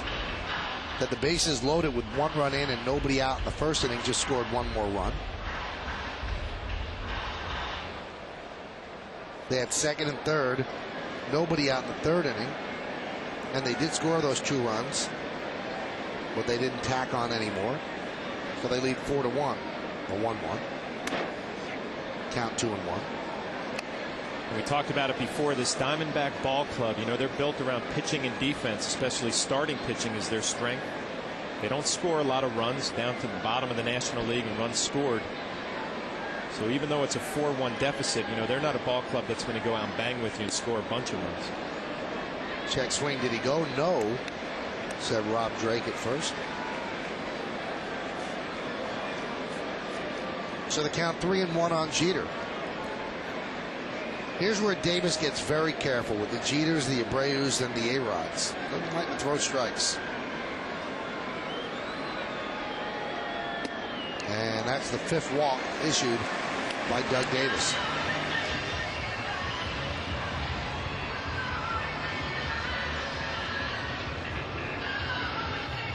And you expect this more from a younger pitcher, Michael. You know, Davis is somewhat a veteran pitcher. You expect young pitchers to pitch around the sluggers in the game and not want to give in and throw the ball over the plate. But in reality, that's the only way you can be successful against this lineup, is just to throw a lot of strikes, take your chances early in the strike zone, try and get ahead of these hitters. Let me throw this at you, John. Could he simply think, I can't get these guys out with my stuff? I don't think there's any doubt about that. He's probably thinking my stuff is not good enough to just throw the ball over the plate and take my chances. But you know what? And I talked to or caught some of the pitchers who didn't throw hard. Bob Tewksbury was a guy. And Bob Tewksbury believed you had to throw inside more when you don't throw hard than you do when if you're a hard thrower. So, you know, a guy like Davis, you know, you would think he would be throwing more cut fastballs for strikes, trying to get ahead and mixing in his off-speed stuff.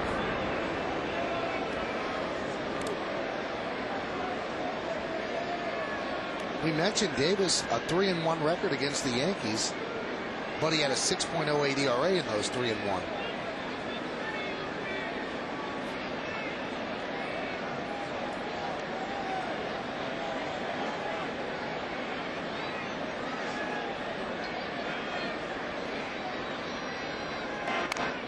Dribbled slowly back to the mound, Davis, and they get Abreu, and that'll do it here in the 4th. No runs, no hits, no errors, and 1 man left for the books at the stadium. 4-1 Yankees on yes.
For the 5th inning here at the stadium, Yankees holding on to a 4-1 lead over the Diamondbacks. They have 5 hits. The Diamondbacks 3 hits, and they've committed 1 error.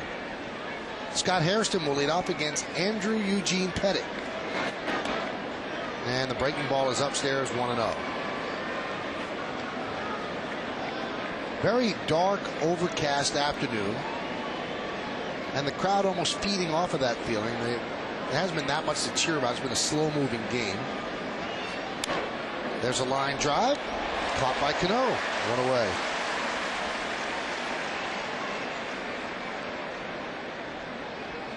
Robinson Cano has a big smile on his face, but Hairston, known as a hitter who goes the other way first and pulls second, gets a curveball up in the zone and just tries to flip it out there to right field.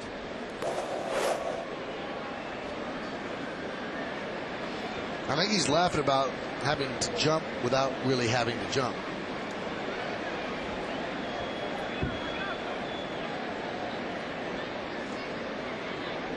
And here's Stephen Drew. And there's a strike. Andy's throwing a lot of breaking balls today. You know what? Andy started out this game with a good fastball, a good cutter, and now in the middle of the game in the 5th inning, you start going to a little bit more of the off-speed game. See if you can work on your curveball a little bit, or a good changeup.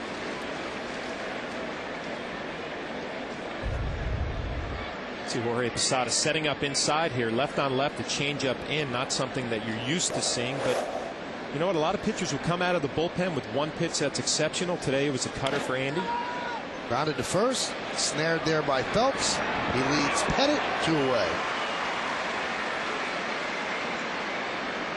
Along with John Flaherty, I'm Michael Kay. You're watching Yankees baseball right here on Yes. Yankees lead 4-1, top of the 5th inning, as they look for their 9th straight victory. Another big crowd here at the stadium. Yesterday a crowd of about 53,000. Looks like the same today.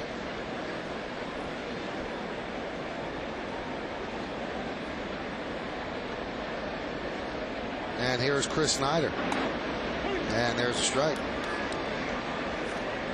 It's just what you want to do if you're Andy Pettit. You know, you got an opposing pitcher like Davis who's working slowly.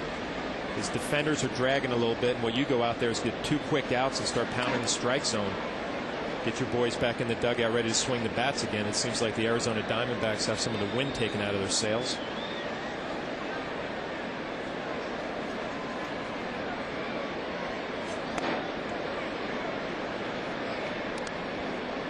This is Andy Pettit's last start as a 34-year-old. Tomorrow is his 35th birthday.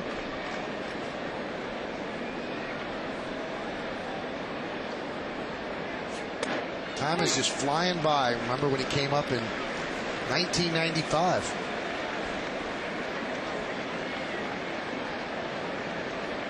And Jeter came up toward the end of that year as well.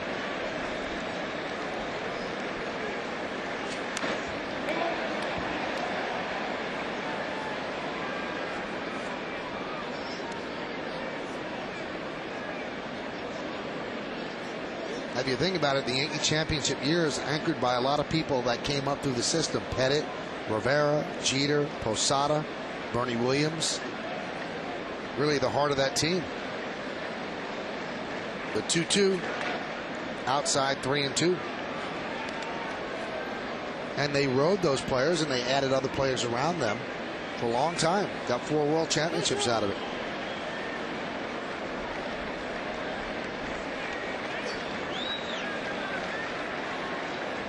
And the 3-2. Strike 3. Snyder down looking. So Andy Pettit has retired 9 in a row. Another 1-2-3 inning. At the end of 4.5, we are halfway through. Yankees 4, Diamondbacks 1.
Four Seasons of Hope and Joe Torre have teamed up to make a difference in the community.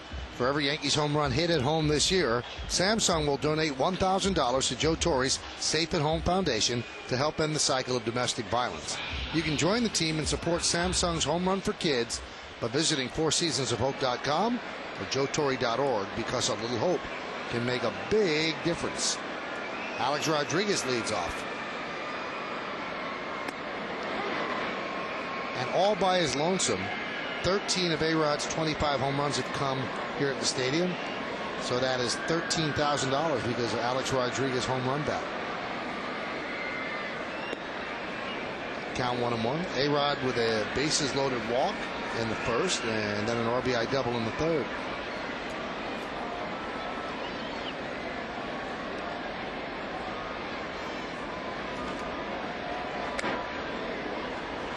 Now, including today, A-Rod's career numbers as a DH. He's played just 9 games as a DH. And surprisingly, they're very good. 10 for 30 with 2 home runs, 8 ribbies, and 8 walks. I say surprisingly because most everyday players do not fare well as a DH. Popped up sky high. Jackson near the seats. And he makes the play. That ball was fair game for the fans because it's in the stands, but they leaned away. Connor Jackson does a nice job of just getting to the wall and leaning over right here. But you said it, Michael, that's fair game for the fans. They didn't put up too much of a fight. Connor Jackson just reaches over, cradles it in there.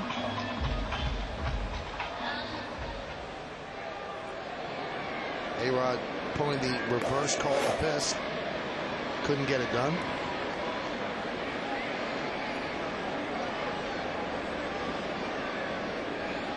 Here's Posada.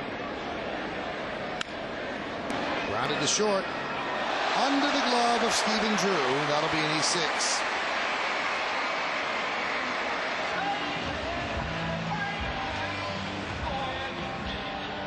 It looked like Stephen Drew just comes up on this ball. It's a changeup down in the zone. Georgie fooled, rolls it over, and it looks like he just expects that ball to come up, and it just stayed down. Take another look on our Cannon power shot. Just expected that ball to bounce up, and it just stays down right underneath his glove. That's the first error in 34 games for Stephen Drew.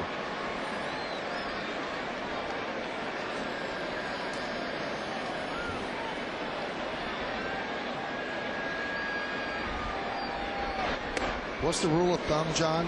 Stay down because it's easier to come up. But if you come up, you can't get down. It's that tougher quickly. to go down. It takes you longer to go down than it does if you start down and you get a bad hop and you have to come up. Let's look right there. He was just expecting a nice easy hop and the ball stayed down and he got burned.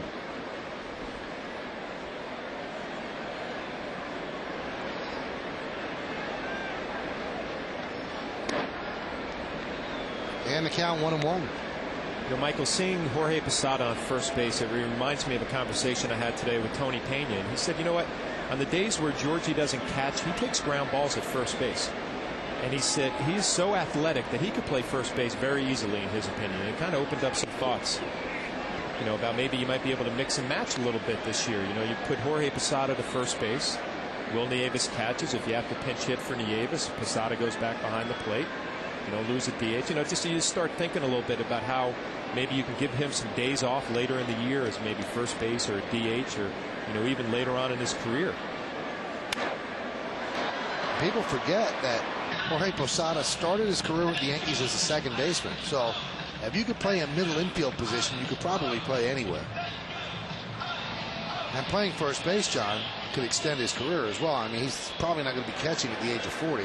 But if he wants to stick around and he's a switch hitter with power, take a chance with him as a first baseman.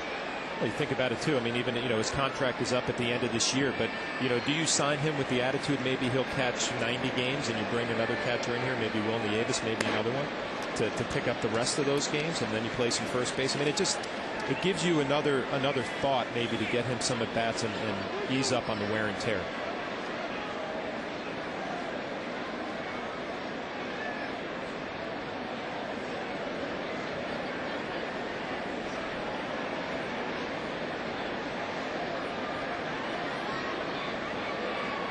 The 3-2 Off the glove of a diving Connor Jackson, grabbed there by Hudson, but no play. Base hit for Matsui.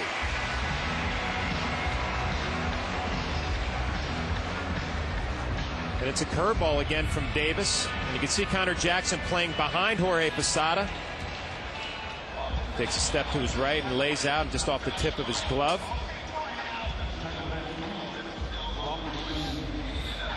You've seen error by Drew, and here a ball that's just misplayed, and it leads you to think that maybe with the slow pace of this game and the starting pitcher, some of these infielders are on their heels just a little bit.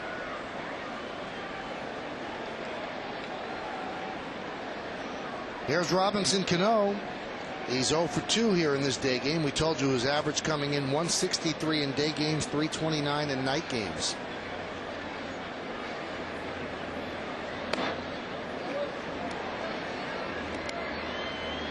Getting back to Posada playing first, you said yesterday that you played first at one point. You felt like a fish out of water.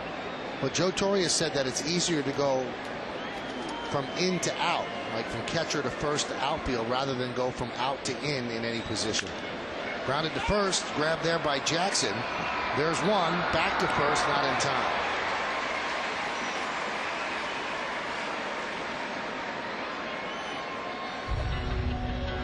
Jackson does a nice job here spinning. Gets off a good throw to second base. Play just takes a little bit of time to develop, and Davis doesn't get over there to receive this throw in enough time. Robinson Cano is safe. See, Davis hesitates a little bit. He's slow in his delivery. He's slow getting over to first base. Everything about him is in slow motion.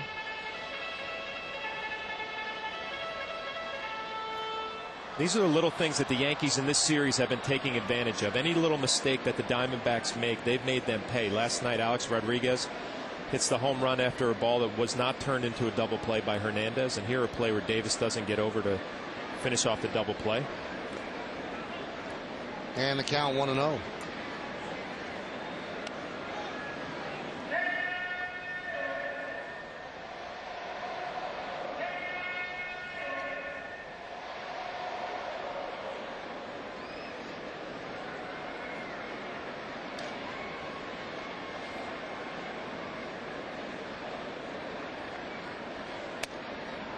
And the count 2-0. Well, Davis, as we mentioned, came into this game averaging 17.7 pitches per inning. He's over that in this game. He hit the 100 mark with that last pitch. So he's over 20 in inning. Count 2-1. And there is some action now in the Diamondback bullpen.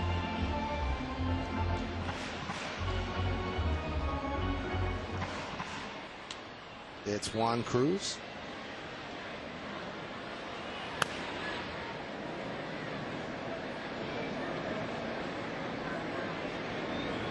Two-one. Breaking ball strike. 2-2. 2 on, 2 balls, 2 strikes, 2 outs. Yankees up 4-1, bottom of the 5th. It's a big curveball. It's really the one pitch that has been somewhat effective for him today when he's thrown it over the plate. Big break, the big 12-6 break on it.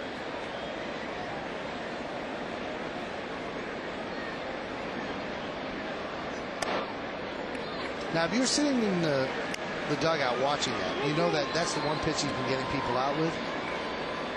Would you give it at bat where you go up there and just sit on that pitch? Sure. I mean, you know, I wasn't that type of a hitter. I was more of a fastball hitter, but there are hitters, I'm sure, in that dugout. Gary Sheffield was one of the guys I remember. He would sit on a curveball the whole at bat. And when he got it, he made sure he put it into play hard. But the thing with Davis, he doesn't throw hard enough. So you can sit on his curveball and still, worst case scenario, foul off his fastball. I think the game plan for the Yankees today is just not to help him out. If he doesn't want to throw the ball over the plate, they've done a nice job of not swinging at pitches out of the zone.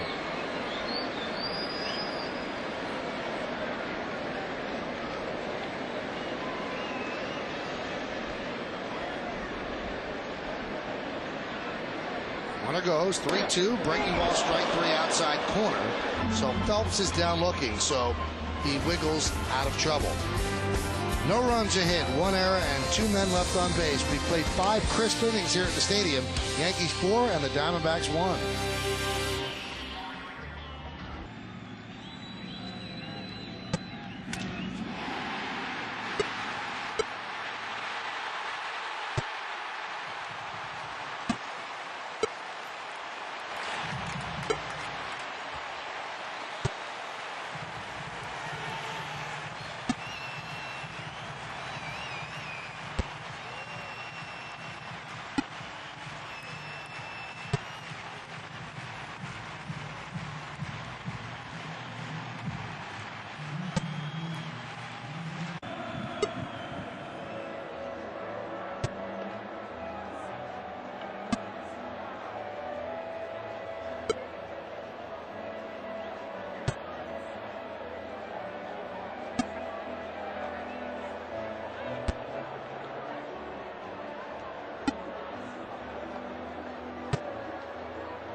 Baseball on Yes is brought to you in part by Dodge. You can take life as it comes, or you can grab life by the horns. Dodge.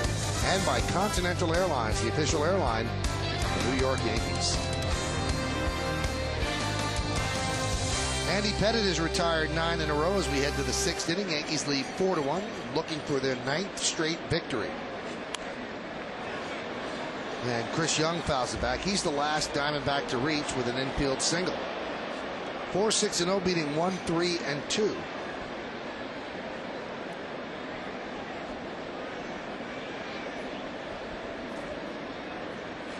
Diamondbacks have struggled in interleague play, 66-81, and that's all time. They've lost 20 of their last 27 in interleague play.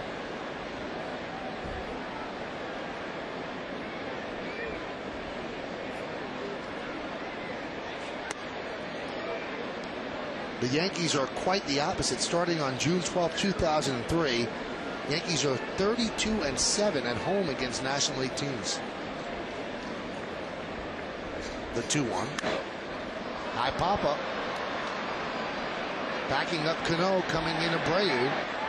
Abreu the call and the catch, one away. We'll pay attention this third time through the order with these young hitters. Andy Pettitte has proved to them that he can throw strikes early in the count. Chris Young came up there swinging at the first pitch. See if they go up there a little bit more aggressive now.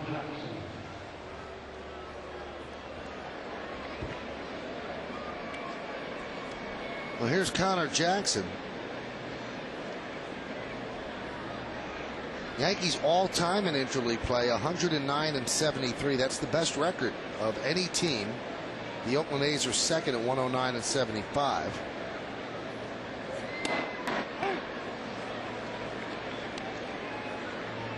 And 3 of the top 5 players with the most hits play for the Yankees: Derek Jeter, Johnny Damon, and Alex Rodriguez. The other 2, Garrett Anderson and Pudge Rodriguez.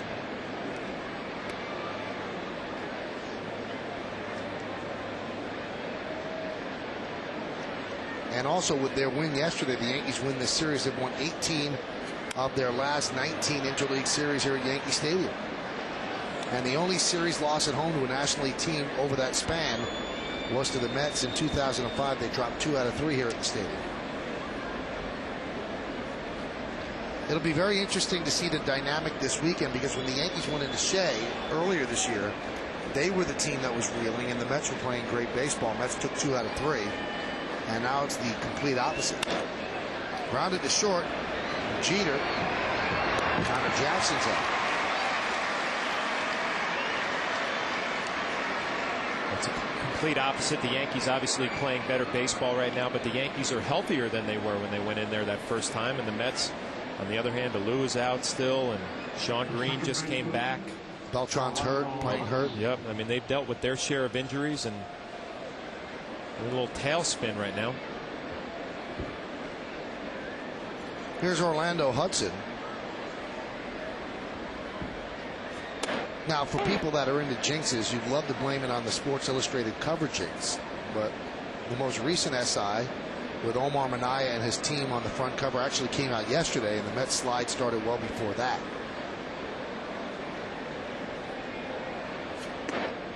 John, would you rather play a team that's playing as poorly as the Mets, or would you rather play a team that's hot? Because usually the tide has to turn one way or the other. Oh, I would think I would rather a team coming in, you know, limping. But the whole thing about the Subway Series or the Boston Red Sox Yankee rivalry, you know, you could throw out the window what the teams are doing. Once you get into Yankee Stadium or Shea Stadium or Fenway Park, you know, those games take on a life of their own. So, you know, a team that's struggling like the Mets, they might come in here and a little bit of energy in the Subway Series in Yankee Stadium. It might be just what they need. 1-2. Popped up, shallow right, and is going to dunk in between Cano and Abreu for a base hit. Looks like Orlando Hudson hurt himself on that swing right there.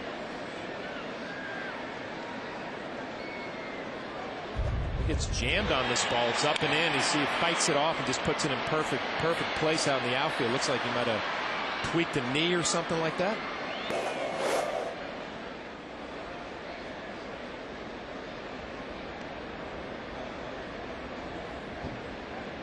Well, that's the last thing this team needs, to lose the third batter in their lineup. But he's pointing to the inside of his left ankle, trying to walk it off.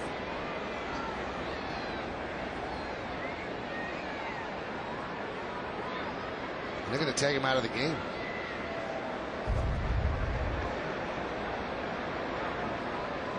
Didn't really see anything right there. It didn't look like he rolled it. Obviously in some pain getting down to first base. And Alberto Calaspo will pinch run.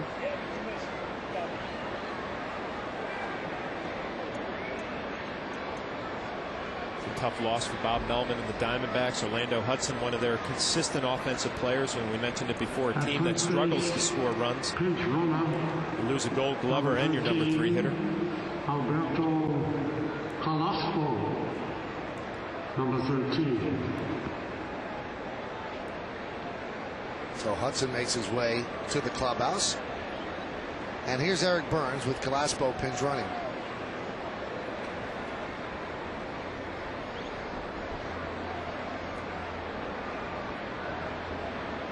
Burns today is 0 for 2 against Pettit. Pettit's thrown 75 pitches here, 2 outs into the 6th inning.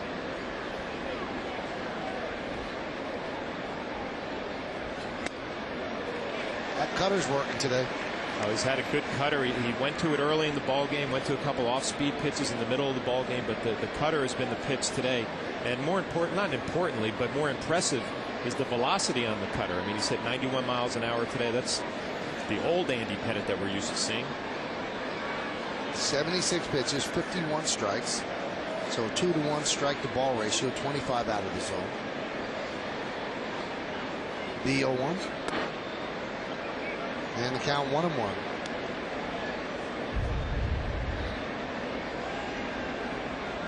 That was the pitch before he hit the ball, and it looks like he got hurt on that. Stayed in and got himself a single, but now out of the game. 1-1. There's a cutter inside, 2-1. Getting back to that Met-Yankee game tomorrow night, I'm looking forward to watching Roger Clemens again. You know, second time out. Had a great split finger fastball his first start. Location maybe wasn't where he wanted it, or velocity, but reading the papers this week, he said he's looking forward to his second one. Feels stronger.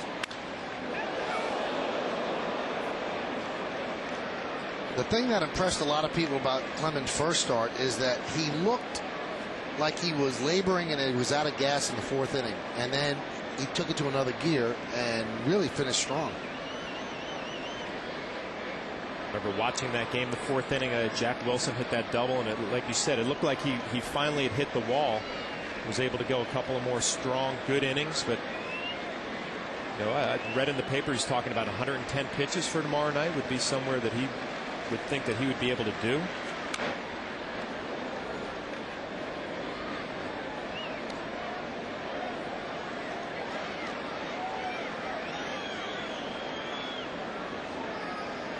Met fans still not very fond of Clemens after he hit Mike Piazza in the head, and then the bat throwing incident in the World Series. And Sean Estes threw behind Roger Clemens a couple of years later. That was an ongoing soap opera that really hovered around the entire Subway Series every time the two teams met. The 2-2. Grounded to short. Jeter will go the short way to get the force at second, and that will do it here in the 6th. No runs a hit, no errors, and 1 man left on base. Let's take this to the bottom of the 6th inning. 4-1 Yanks.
chance to see all the big hits and great plays another time around with WB Mason presents Yankees Encore. Later after each game and again the next morning at 9, only on Yes.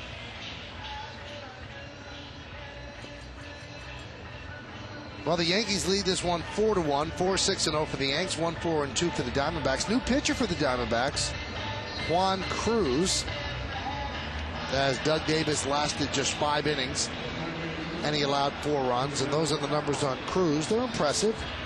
Well more than a strikeout per inning. 19 hits and 20 2/3. Hey, if you get a chance, please stop by and visit our friends at J&R Music and Computer World.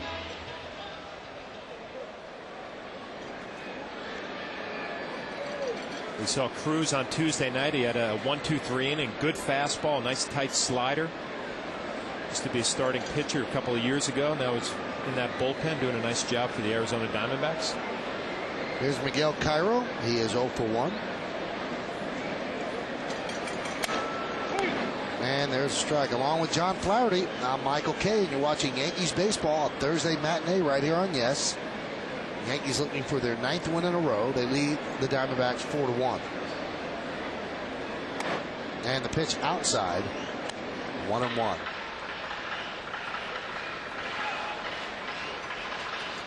Is it a hard adjustment? You go from Davis, who was topping out at 86, and that pitch from Cruz was 96. Do you feel your bat's a little slow for that? No, you know what? I always fed off of the delivery of a pitcher. You know, and Doug Davis kind of lulls you to sleep. That's his game. He tries to have a nice, easy delivery and then sneak the ball in there. A guy like Cruz kind of has a violent delivery. So when you're in the batter's box and you're getting ready to hit, you're kind of getting ready to his motion. So you know what? Your hands just react to the speed of the ball, but you get ready as a pitcher gets ready to hit. Usually not a problem. So then the old, I guess, wife's tale that, you know, you follow a guy who pitches with slow stuff with a guy who pitches with hard stuff to throw batters off, it really doesn't work. You know what? It might work the first pitch, but once you see the velocity of the pitch and you feel what he has coming at you, you adjust very quickly. Well, he's doing the same thing that Doug Davis did. He walks the leadoff batter. We've been talking about the Yankees Mets series. Well, this weekend it is round 2 of the Subway Series as the Yankees host the crosstown rival Mets right here in the Bronx.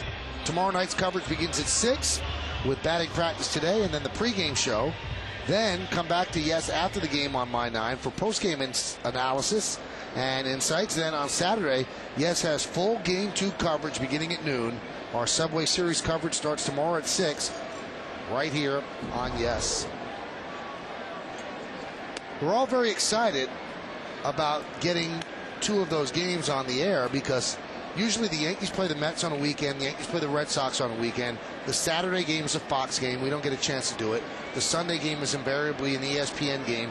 We don't get a chance to do it. We usually do the Friday night game, but this one we get to do too, so we're really looking forward to it.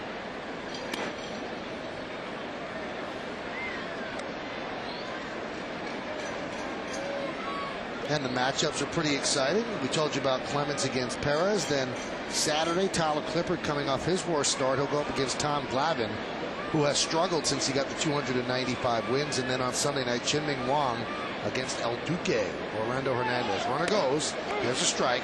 Throw to second is not in time. Stolen base for Cairo.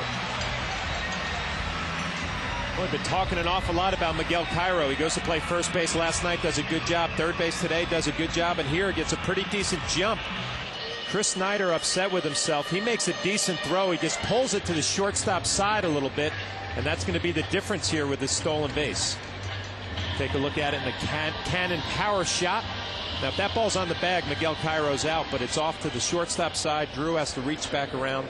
Miguel Cairo's safe at second. And it shows you the margin of error because it wasn't that far on the shortstop side. The fact that it was just on that side of the bag and he had to reach across, that's what cost him the runner. Cabrera tries to bunt. And I don't know if it hit him. Yes, it did hit him. And he will go to first. Now they're going to check with the third base umpire to see if he actually offered to bunt, because if you swing, even if you get hit flush with the ball, it's a swing. And the third base umpire said he did not go. We'll take a look at it. Melky Cabrera squares to bunt. You see the slider goes down and in right off the top of his foot. See, clearly he pulls this bat back right there.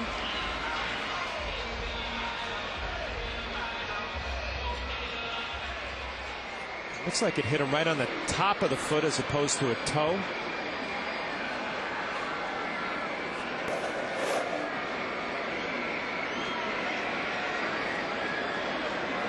You really get the feeling that the Diamondbacks are just kind of hanging around in this ball game. If you're the Yankees, you'd like to score a few and kind of put them away. Jeter squares the bunt. Bunt's up in the air, but foul. Do you like that play there? I understand 2 more runs probably is enough to hold on, but you've got one of the better hitters in baseball. Do you want him to bunt there? You know what? I like that play, and I think Derek Jeter, from playing with him, he's on his own in this situation. You know, if he wants to swing the bat, Joe Torre lets him swing the bat. If he feels like he's got a good matchup to lay a bunt down, and you saw it wasn't the old sacrifice bunt. He's trying to lay a bunt down for a hit, and worst case scenario, he moves the runners over. Really up to Derek Jeter what he feels like doing. And he bunts. It's a beauty. Cruz fires to first, and the sacrifice successful. 1-3 as the runners move up. We'll talk about it. I like that play right there. It just feels like this ball game, you know, the Diamondbacks are hanging around. It felt like the Yankees had Davis on the ropes the whole ball game, and they scored 4 runs on him, but they weren't able to deliver the knockout punch, and Derek Jeter senses that too. Going to get these 2 runners into scoring position with the hot Bobby Abreu coming up behind him, Alex Rodriguez on fire behind him, and then Jorge Posada. So you take your chances with the next couple of guys in the lineup.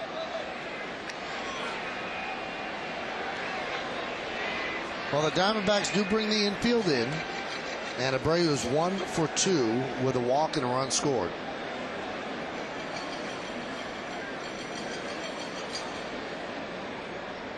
And there's a strike from Cruz. And that's Tony Pena warming in the bullpen.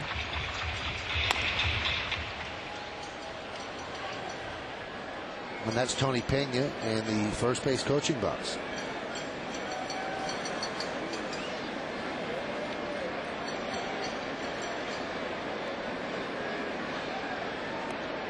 First 2 games of this series, we haven't been able to see some of the power arms of the Diamondbacks in that bullpen. You know, Pena out there getting loose right now. Valverde, their closer, has a good arm, good split finger fastball. They haven't had the lead late in ball games. We haven't seen those guys yet. Count 0-2. That's one of the strengths of their ball club. Starting pitching and the last 3 guys in the bullpen.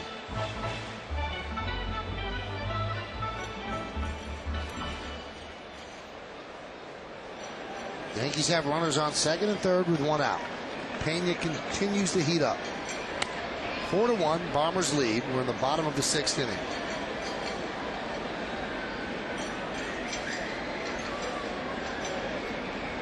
And the pitch. Fouled back. Cruz throwing gas.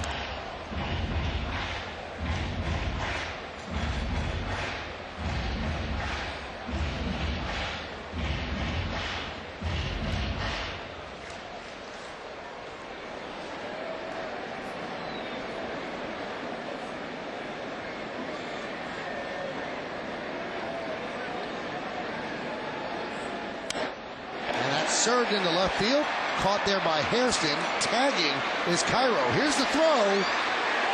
He's out. Cairo doesn't like the call, and here comes Joe Torre. Laz Diaz made the call, and Joe Torre and Larry Boa will argue the call. From the naked eye, looked like he was safe, but we have yet to see a replay. And Laz Diaz tells Larry Boa, "You move along, I'll argue with the manager." See the ball served out to Hairston here. He comes up with a good strong throw. You see if Chris Snyder blocks the plate right here. He gets that knee in front. It looks like Miguel Cairo might have slipped his foot in on home plate. See the good throw. Snyder tries to block the plate with his shin guard, and Miguel Cairo thought he might have clipped the back end of the home plate. Laz Diaz said he did not. Get a better look right here. I think he's safe. That back leg moved the catcher's leg out of the way, and Cairo thought he was safe. So the Yankees strand 1. We go to the 7th. It's 4-1 Yankees.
to see if he was in there.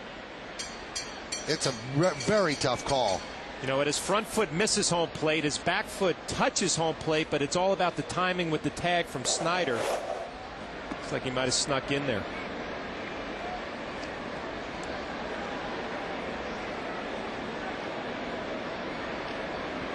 (4-1) Yankees lead. Mark Reynolds leads off, and the 1-0 is lined and caught by Jeter. One away.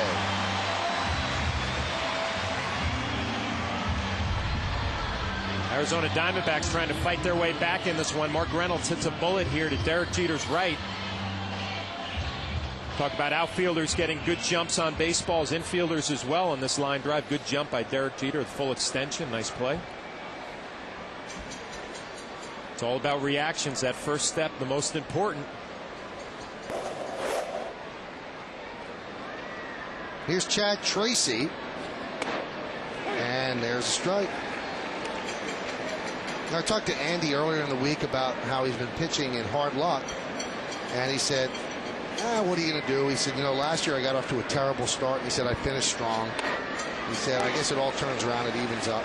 He's been around a long time. He's going to be 35 tomorrow. I don't think he's going to stress over the fact that he's one game under 500. And I do believe what you said earlier, John. He's all about winning. If the team's winning, he's cool with it. When they struggled, I think it bothered him. But I don't think he's really concerned about his record per se. Count 1-2. You know what? Not that it's a good problem to have, but you'd rather be Andy Pettitte, who's pitched well all year. Mechanically, he's been locked in, and you're not getting run support. You're not getting the wins that you want. It's better being him than Mike Mussina, who had to go through a rough stretch and try and figure it out on the fly. Figured it out last night. High fly ball right center, and Melky Cabrera calls off Abreu, and there's 2 away. I guess my point with that, Michael, is that, if you're throwing well, eventually through the course of a season, you're going to get your wins.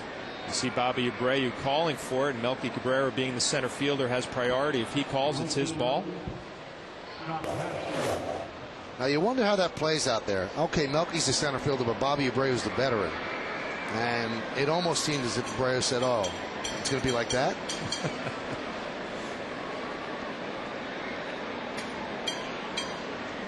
So position really rules age or overage.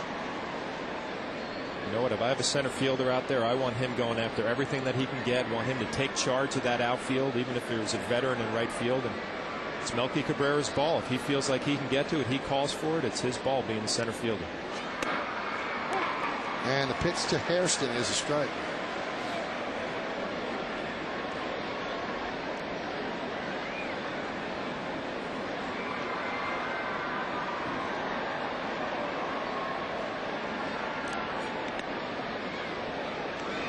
And the count 1-1. So another time, John, with a solid long outing from a starter. And during this 8-game winning streak, the Yankees have had close to 7 innings per start. And that really helps the bullpen a lot. And I guess we've almost taken for granted Andy Pettitte and his start this year, just giving quality game after quality game, going deep in the ball game and coming up on his 90th pitch.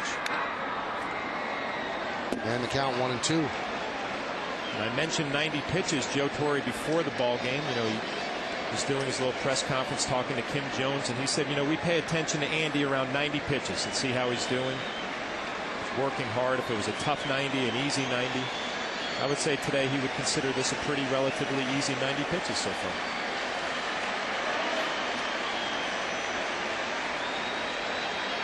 And the 1-2. 2-2.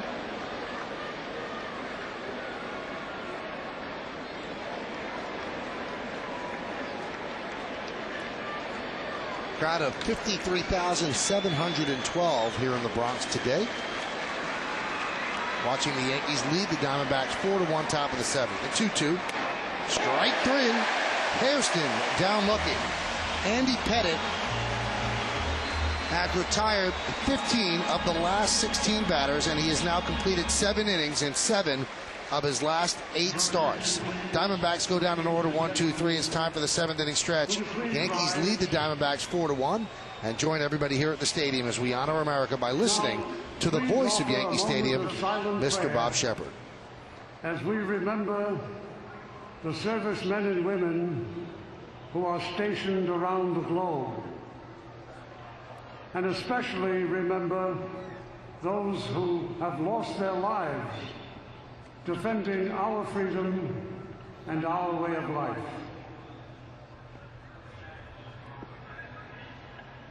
And now, please join Kate Smith as she sings God Bless America.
Getting shaved off one by one, day by day, and Yankees looked like they were in bad position just about 3 weeks ago, but things have certainly turned in their favor as we go to the bottom of the 7th inning. So we thank you, Nancy. Yankees lead 4-1 over the Diamondbacks, and Alex Rodriguez leads off, and he takes a strike. 4-6-0, beating 1-4-2. It'll be A-Rod, Posada, and Matsui against Cruz.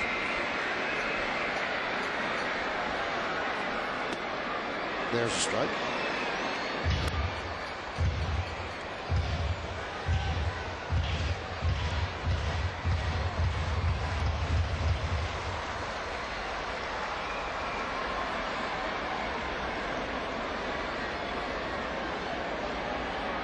BO2 outside, 1-2.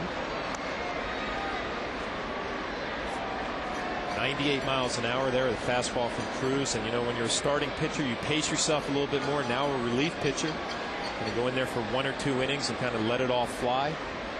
Velocity's gotten better.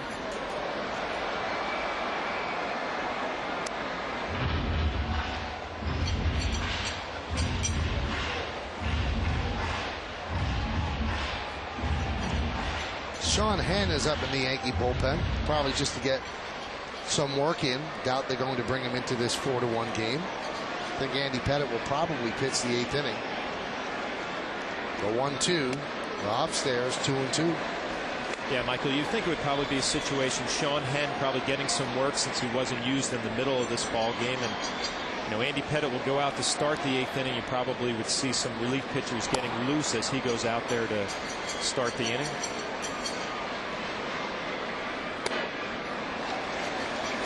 Now I'm going to ask you a very, very complicated, intricate question. And that's why I have such respect for baseball players, because I think hitting a baseball is the hardest thing to do in sports. How is it possible to know where the ball's going at 98 miles an hour and have that all click in your brain and make contact? I mean, you ever think along those terms how difficult that is? Ground ball up the middle and off the glove of Drew in the center field. They'll see how they score that.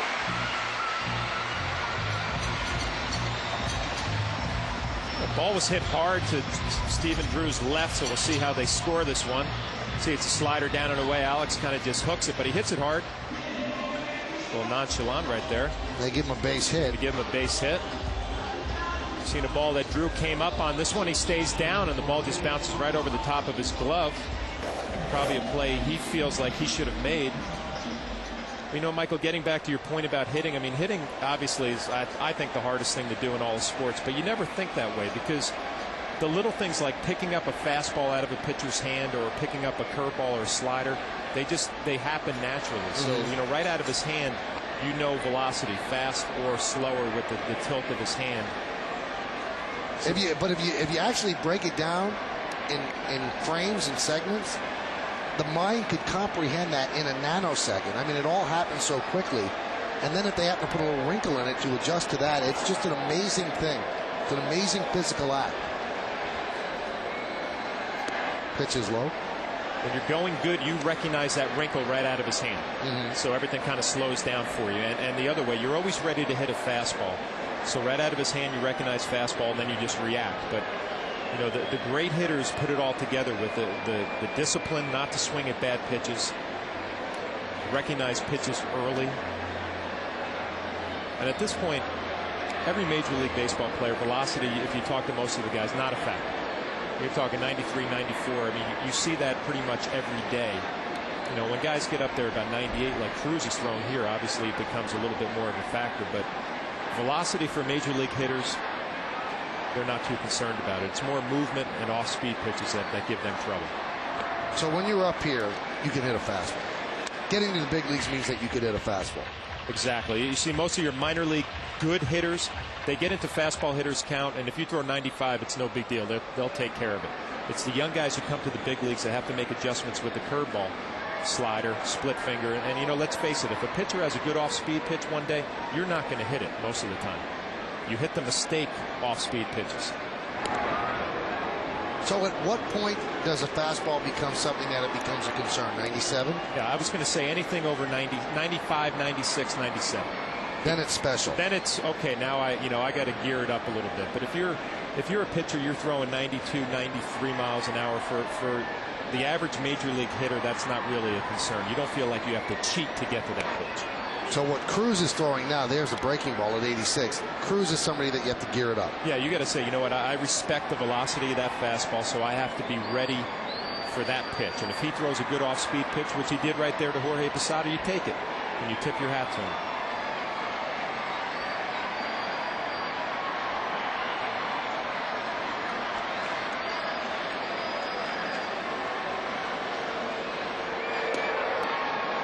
And the count is 3-1.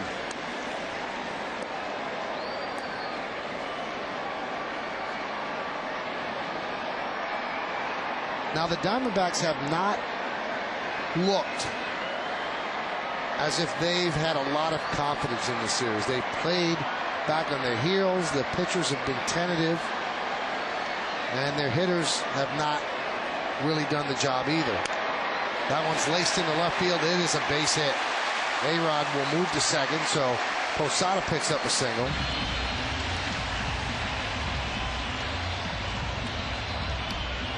And Bob Melvin is going to go to the bullpen.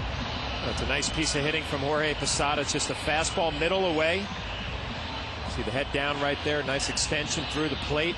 Right back towards the pitcher. He drives this ball the other way.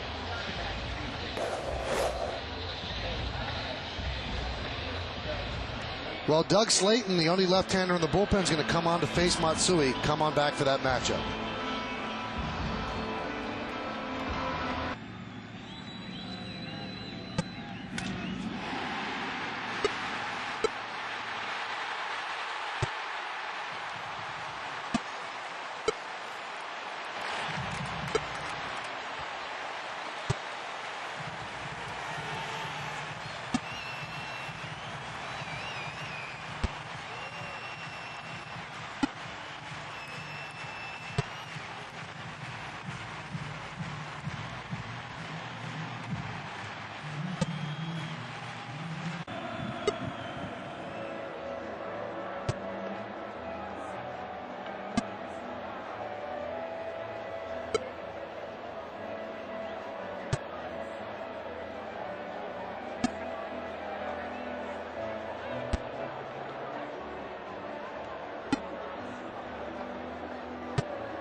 presented by Sharp Aquos, the official HDTV of Major League Baseball. All of this took place over the first 6.5, and it adds up to the Yankees 4, Diamondbacks 1. Andy Pettitte has given the Yankees 7 solid innings, allowing just 1 run. And the Yankees, if they can hold on, are on their way to their 9th straight victory. Doug Slayton, the only left-hander in the Diamondbacks bullpen, takes over here with runners on first and second, nobody out.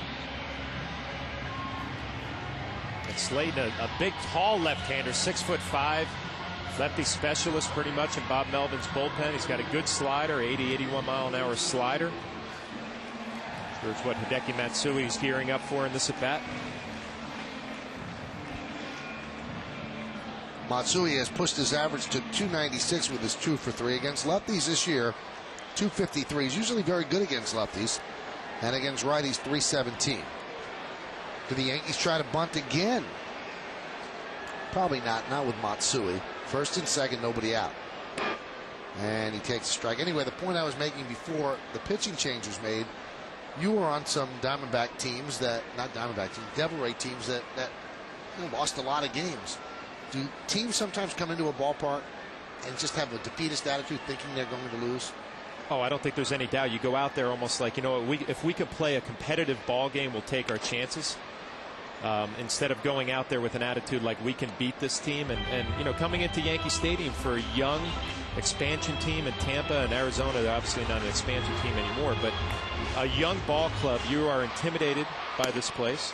And you also are not playing very well, and the Yankees are on a roll. And I really felt like if the Yankees just jumped out early in this ball game, you would see a young team probably just kind of cave in. Yankees led 4-1 after 3, and that's where we are right now.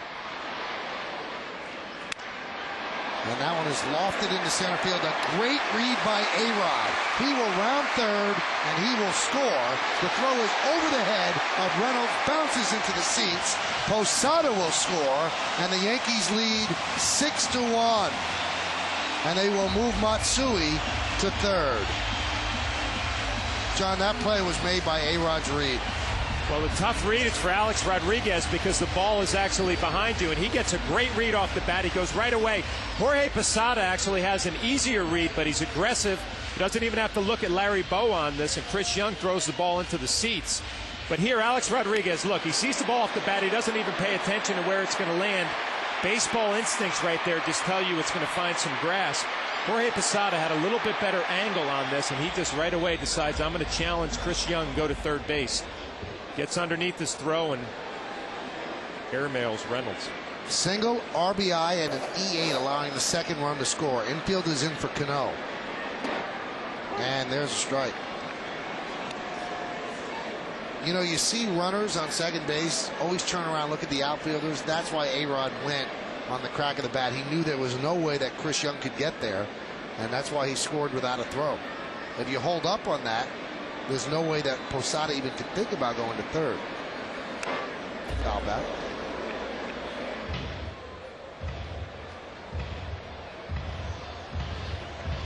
Along with John Flaherty, I'm Michael Kay, and you're watching Yankees baseball here on Yes. We thank you for joining us on this Thursday matinee. Yankees lead Arizona 6-1.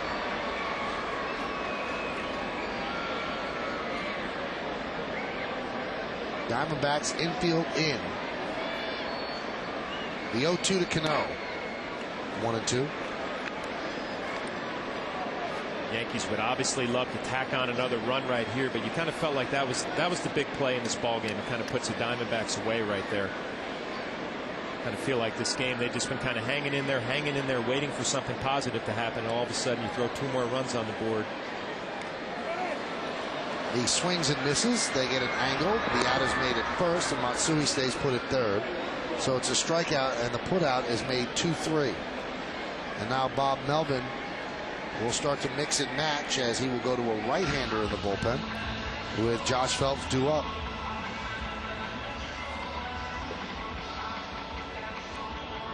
So Slayton gets a pop-up and a strikeout. His day is done. And they call to the right-hander with a runner on third and 1 out. Yankees lead 6-1. Stick around.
Some great plays another time around with WB Mason Presents Yankees Encore later after each game, and again the next morning at 9, only on Yes.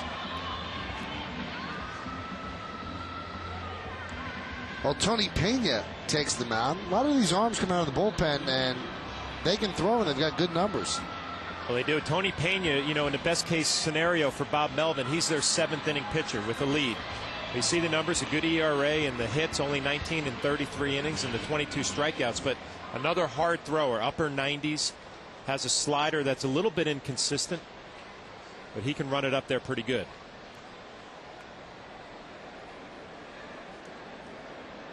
For Bob Melvin and the Diamondbacks, the way you win ball games is you're starting pitching, then you hand the ball over to Tony Pena for the 7th, Brandon Lyon for the 8th, and Valverde is your closer. He hasn't been able to do that in this series at all.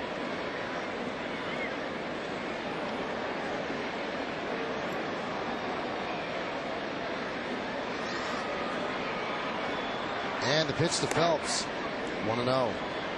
Right-handers against Pena this year have just 6 hits and 63 at bats. That's .095. And lefties hit .260 against him.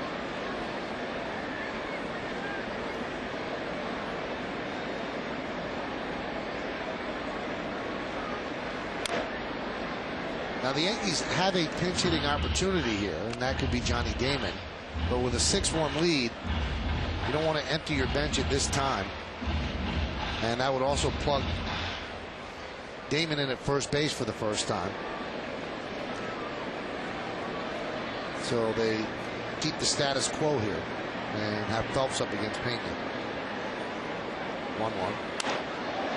High fly ball, center field. Sliding is Young, can't make the play. Matsui will score. It's an RBI single for Phelps, and the Yankees lead 7-1.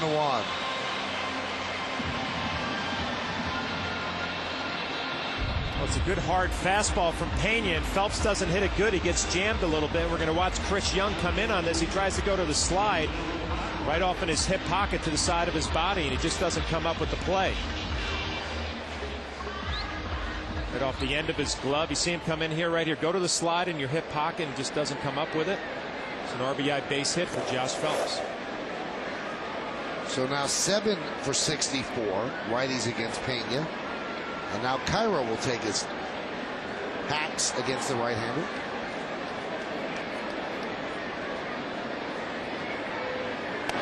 And there's a strike.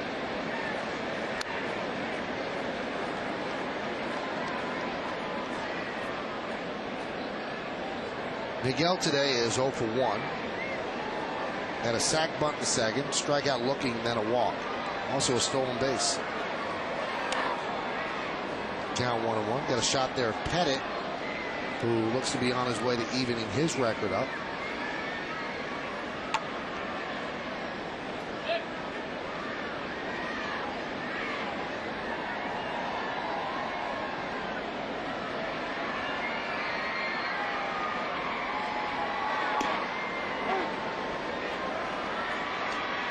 See why Pena could be tough on right-handers. 96-mile-an-hour fastball and then an 86-mile-an-hour slider on the outside corner. And you know, with Andy Pettit going out there for the top of the 8th inning, you got to believe Joe Torre would pay particular attention. Pitch count just up over 90 now, and you know, with some back spasms a couple of starts ago. See how far he wants to go with Andy Pettit. And Cairo down on strikes in the second out of the inning. And that'll bring up the switch hitting Melky Cabrera, who's hit from the left side against Pena. A guy like Andy Pettit, who's had some back problems this year. You know, this inning has been a long inning with the pitching changes. You see how he gets loose going back out there for the 8th inning.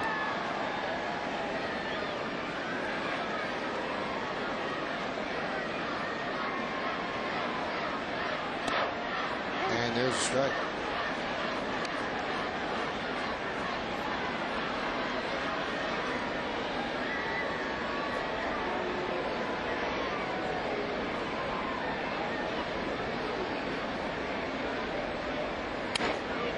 Fouled away.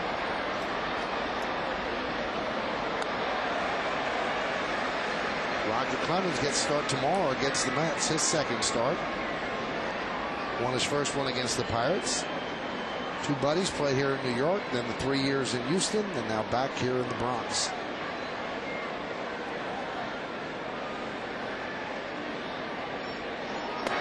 Strike three. Melky down looking. So that'll do it for the Yankees here in the 7th. But they score 3 runs on 4 hits, 1 big error, 1 man left. We go to the 8th.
We're allowing you to vote along with all of us here in the booth for the Chevrolet Player of the Game. Text your vote to 55222, or for more information visit ChevyOffers.com. First pitch to Drew is lofted down the left field line, and Matsui runs out of room. You can vote right up until the end of the game. Vote now and make your voice heard. Let's take a look at those candidates again. I'm sure that Andy Pettitte is one of the 4.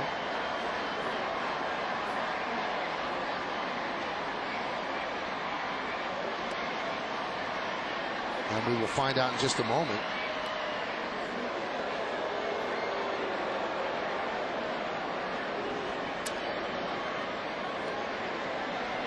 Oh, 1 count on Drew. Fouled away. It's Andy Pettitte, number 1, Alex Rodriguez, number 2, Hideki Matsui, number 3, and Bobby Abreu, number 4. Standard text messaging rates apply. So vote early and often, as they say in Chicago.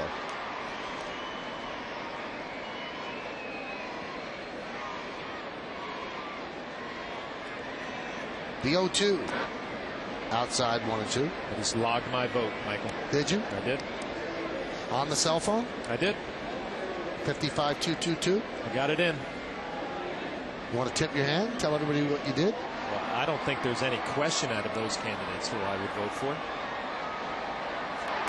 Now you got to watch, though. You've got a lot of influence with our listeners. They've come to look up to you, and if you say that, then they might be swayed away from maybe a Bobby Abreu vote.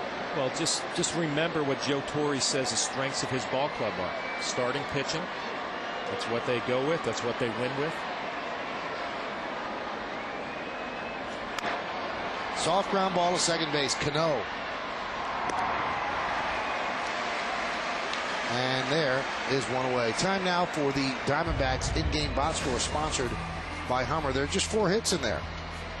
Chris Young, Orlando Hudson, a double and a run scored by Reynolds, an RBI by Scott Hairston. That was on a ground out, and Stephen Drew picked up a hit as well. That's it. So a ground out accounting for the only RBI. Here's Chris Snyder.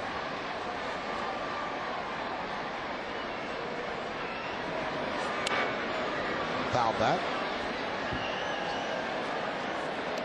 Well, Andy Pettit, true to form, we talked about it in our pitcher scouting report. He's walked one batter today, a guy who's just not going to beat himself. He's going to make the opposition put the ball in play. Arizona Diamondbacks found out early he's throwing a lot of strikes. They have to go up there hacking.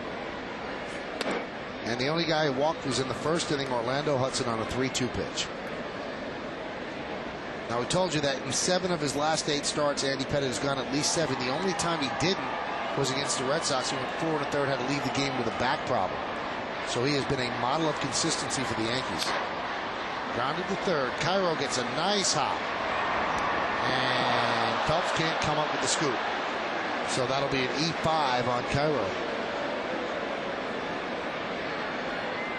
Miguel Cairo gets a nice hop like you called, Michael. It comes up right here, and you know, it hasn't been over at third base very often, but comes up with a throw just a little bit short, and he's saying, you know, pick me up like I've been picking everybody else up on this team playing first base, and Josh Phelps just gets handcuffed a little bit. Miguel's got to be kicking himself. An easy play right there, just short hops Josh Phelps. Now, that's not an easy play, but to be frank, Josh Phelps is not a great first baseman, and the Yankees kind of lose something when he's there. Let's see if they can turn 2 here. They do, and around the horn, 5-4-3 off the bat of Chris Young. So that also an Andy Pettit specialty, and Cairo helps to erase his E5 on the hot shot. Stayed with a tough hop, fired a strike to Cano, who fired a strike to Phelps. We go to the bottom of the 8th, 7-1 Yanks.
By Hummer, there are 10 hits in there, and the only guy without a hit, well, there's actually 2. It's Robinson Cano and Miguel Cairo. Melky Cabrera, Derek Jeter, and Bobby Abreu each have scored a run. Alex Rodriguez, another good day, 2 for 3, a double, 2 ribbies, and 2 runs scored. Jorge Posada, 1 for 4. Hideki Matsui, a great day, 3 for 4, double, 3 ribbies, and a run scored, and Josh Phelps drove in a run as well. Abreu extended his hitting streak to 13 straight, and Jeter extended his to 9 straight. Let's see who the Yankees are going to bring in. It'll be Scott Proctor in the 9th inning. So the Yankees lead 7-1. It'll be Jeter, Abreu, and A-Rod.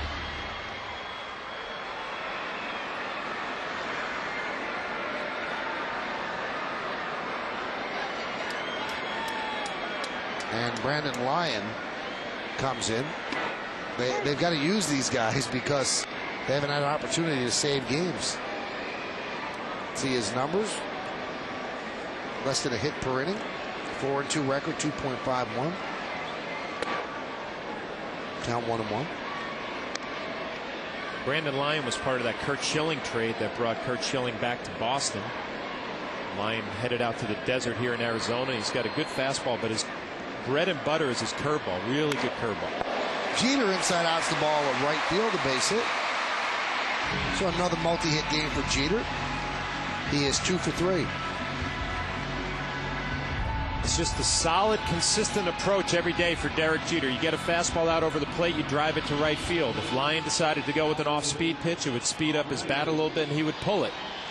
Same approach day in and day out. 22nd multi-hit game for Jeter.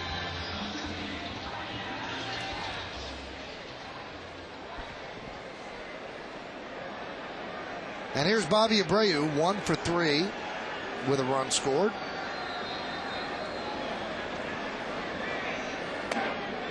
And there's a strike. Last time up, Abreu thought he had a sac fly. But a good throw by Scott Hairston.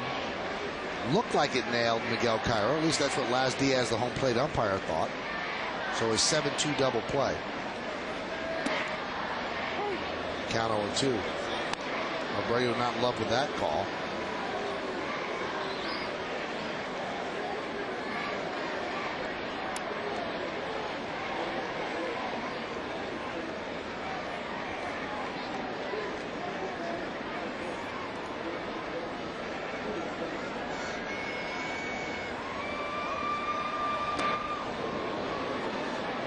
And a swing and a miss as Abreu goes down on strikes.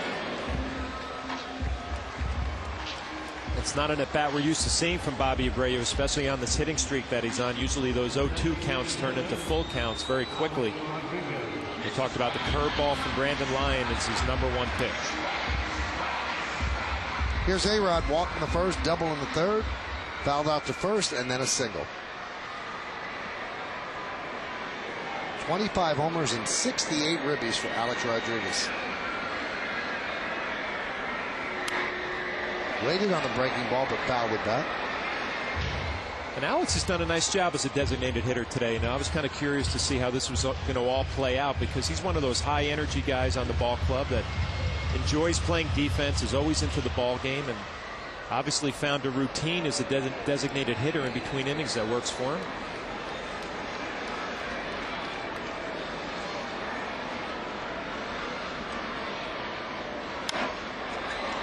Fouled away.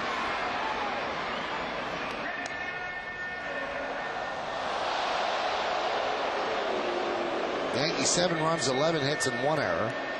Arizona 1-4-3. Now the Diamondbacks are not holding Jeter on. So Bob Melvin saying, listen, 7-1 is enough. I don't think you should be stealing. It's one of those unwritten rules that really should be written somewhere.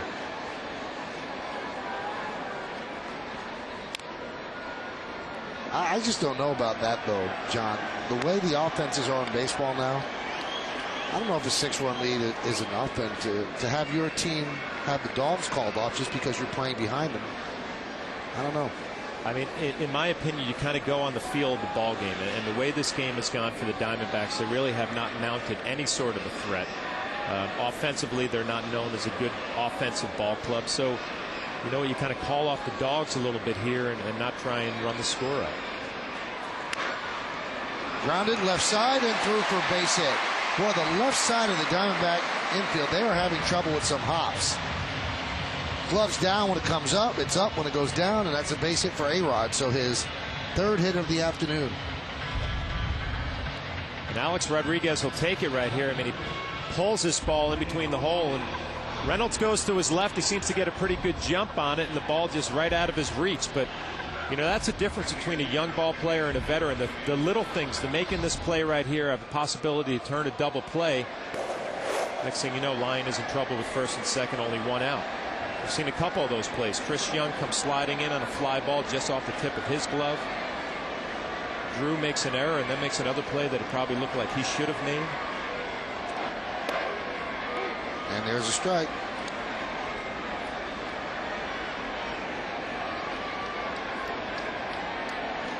Missed opportunities against a ball club like the Yankees, they're going to make you pay for those. They've made the Diamondbacks pay this entire series.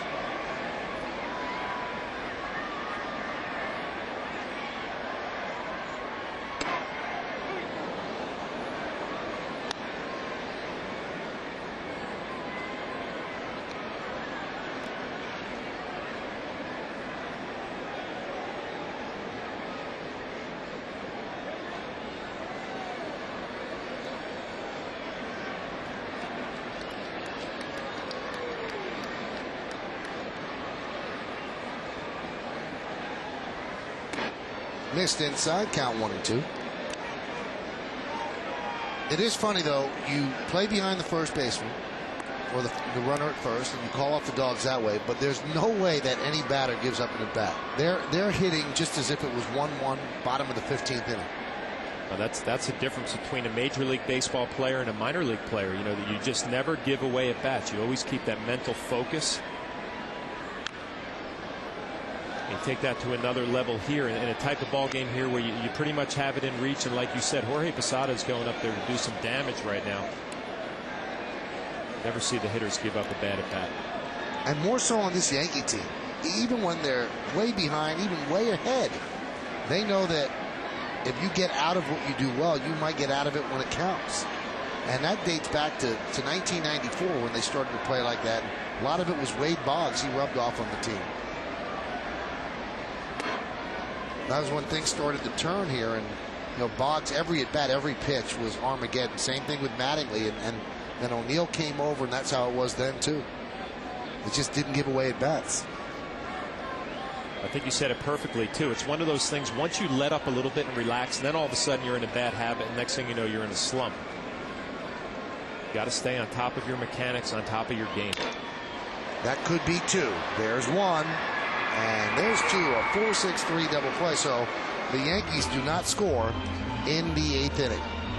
Last licks coming up for the Diamondbacks. For the Yankees, no runs, 2 hits, and 1 man left. We go to the top of the 9th, 7-1 Yanks.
To the Nissan postgame with Nancy Newman to get a recap of all the key plays from this interleague showdown with the Diamondbacks, as well as highlights from around the league. Plus, Kimberly Jones has the inside scoop from the clubhouse. The Nissan postgame, it's coverage you won't get anywhere else immediately following the game, only on Yes.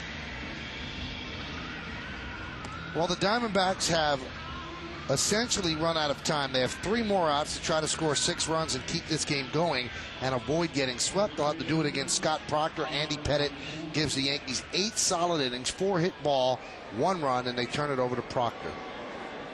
You see what Proctor has done, less than a hit per inning. And the record's not great, but the ERA is very good. Last time out, he pitched very, very well. So it'll be Connor Jackson to lead off. Scott's last outing, 2 scoreless innings against the Pittsburgh Pirates, so it looks like his game is rounding into shape. And one thing with him, he's got good stuff. Just make sure you throw it over the plate. And a strike.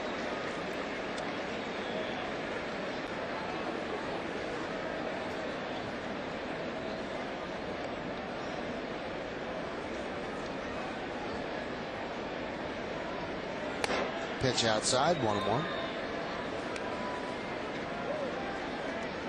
Proctor has such good stuff that you could see the Yankees just rotate Farnsworth, Bruni, and Proctor, and that gives them a good trio for the 7th and 8th innings leading into Mariano Rivera. They all throw hard. They've all pitched well in big situations. And they've been inconsistent as well, but the one who finally takes it and runs with it, that could be the guy who pitches the 8th inning all the time. Well, inconsistent is the perfect word. I mean, you have 3 guys who all have great stuff, but you just can't trust them in big spots right now. And Joe Torre is just waiting for that one guy to step up and say, you know what, I want that 8th inning. It might be Proctor, it might be Farnsworth, it might be Brian Bruni, it might be somebody down the road that we don't know about here. But you said it perfectly. You have to show some consistency where Joe Torre has that confidence in the 8th inning. You're going to get those big 3 outs and hand the ball over to Mariano Rivera. And I also think that they have a better chance at consistency with the starters giving them length, because these guys now have an idea of what their role is. Check swing, did he go? No, he did not, because for a while in April and May, especially in April, the starters were averaging about 4 innings per start. You know, Proctor could be in the 5th or 6th inning. Bruni could be in the 3rd inning. Farnsworth came in earlier. Now, I think they're getting a pretty good idea of what Joe Torre's thought process is.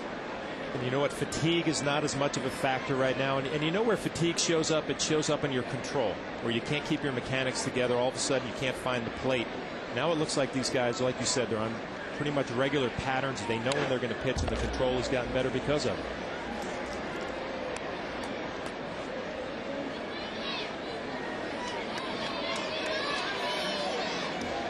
If you're pitching out there, you can't think of yourself auditioning for Joe Torre. You know, I mean, obviously you're on the team already, but he's paying attention to how you're handling yourself, going about your business, and looking for somebody just to take over that role of being the 8th inning guy.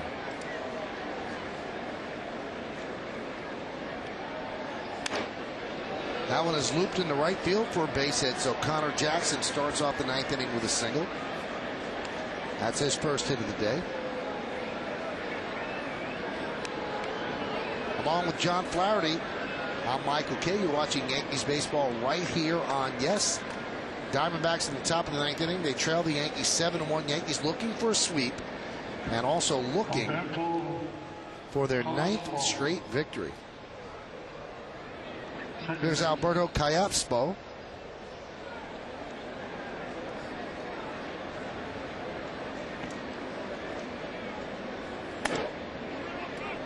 John, the Yankees are 3 outs away from what would be a 9-game winning streak.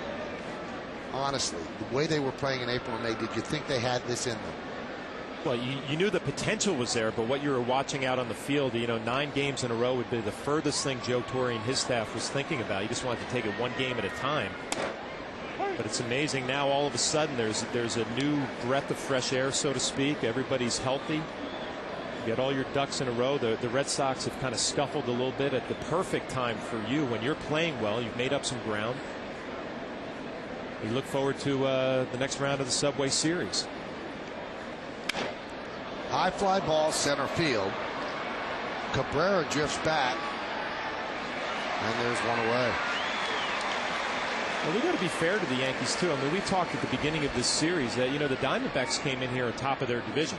You know, one of the division leading teams in the National League, and we thought this would be a good test for the Yankees. And watching these 3 games, it's pretty much been a mismatch. I mean, the Yankees just pitch better, obviously hitting better. good test for them going in here playing the Mets, who are struggling as well. Diamondbacks came in 10 games over 500, and also over the past month they had the best record of any team in the National League. So the Yankees took on the best of the National League, and as of this point, it looks like they're going to sweep them, and sweep them in impressive fashion. Because the knock on the Yankees with their 6-game winning streak, well, the White Sox are terrible. They took 3 from them. The Pirates really were abysmal, and they took 3 from them. Let's see what they do against the Diamondbacks. Well, what they've done is they've swept them. And now it'll be interesting to see what they do against the Mets.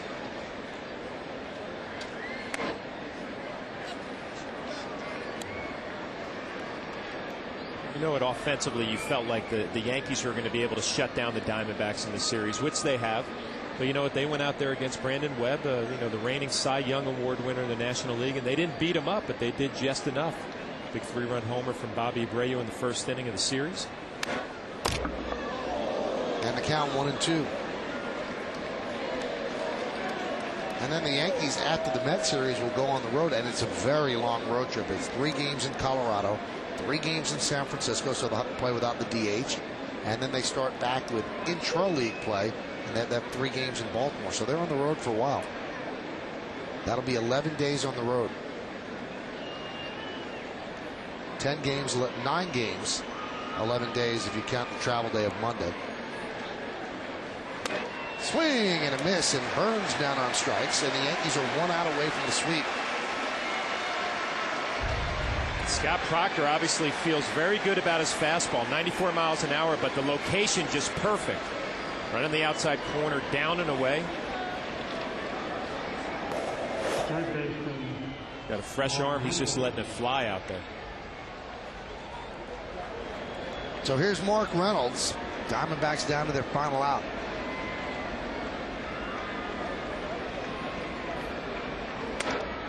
And the pitch is high. This is the first series this year where every Yankee starter won at least 7 innings. And that goes a long way toward winning. Reynolds today with that double, he is 1 for 3. And he scored the only run in the game for the Diamondbacks. 1-1. You know what that does too, Michael? I mean, you got Roger Clemens pitching tomorrow night, which, you know what, if you can get 6 innings out of him, you probably would feel very happy with that. And then you got the kid Clippard coming back the next day. So you got a rested bullpen for these next 2 games when you figure that your starters probably aren't going to get into the 7th inning. If they do, it's a bonus. And the Yankees are 1 strike away. And you can see that Proctor is a little giddy up on the fastball right now. What's left of the crowd of 53,712 on their feet. Ball 1-2. Stays alive.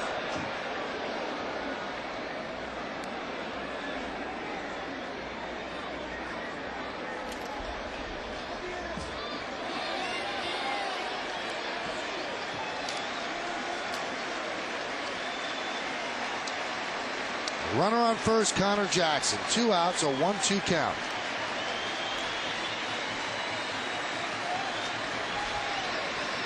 Proctor sets, and the 1-2 to a breaking ball, and hung it, and the count 2-2. And sometimes it seems like you almost outsmart yourself. You've got that great fastball, let's trick him. And throw the off-speed pitch, and it was up in the zone. Well, you know what he felt like? I had him all sped up. I threw him all fastballs. All I had to do was drop it in there, not even throw my best one. Just didn't execute. 2-2. He struck him out. Upstairs heat, and the Yankees win the game 7-1, and they have won their 9th game in a row. And for the Yankees, they tie their high water mark of 2 games over 500. And the last time they were 2 games over 500 on April 19th when they were 8-6. So in the 9th inning for the Diamondbacks, no runs a hit, no errors, and 1 man left. Yankees win this one 7-1, 7-12-1, beating 1-5-3. That's an impressive 3 days for the Yankees. In fact, an impressive 9 games, John. Oh, they've been on a roll right now. But today, as advertised, Andy Pettitte goes deep in the ball game. Only walked 1 batter. He's pounding the strike zone right from the get-go, and Hideki Matsui, who, it's true, the guy goes under the radar on this ball club. He gets a couple of hits, swinging the bat well. All in all, good day for the Yankees, and a good streak for the Yankees right now, 9 in a row. Yankees 110-73 in interleague play, and that's the best record in baseball. And our very own Kimberly Jones is in front of the Yankee dugout with the captain, Derek Jeter. Kim? Thank you, Michael. Derek, you always talk about having fun. How much more fun is it when you're winning 9 straight? Well, it's a whole lot more fun, but you know, we've been pretty good at taking it one day at a time, and we're pitching pretty good. Some guys have picked up the slack hitting, playing pretty good defense, and it's always fun when things are going like that. Do you appreciate, though, that this looks like a different team from the one two weeks ago? But we were playing poorly, but that doesn't mean we have a bad team. We always felt as though we had a good team. We just weren't playing good, and right now we're obviously walking around with a lot more confidence. Do you ever take Andy for granted?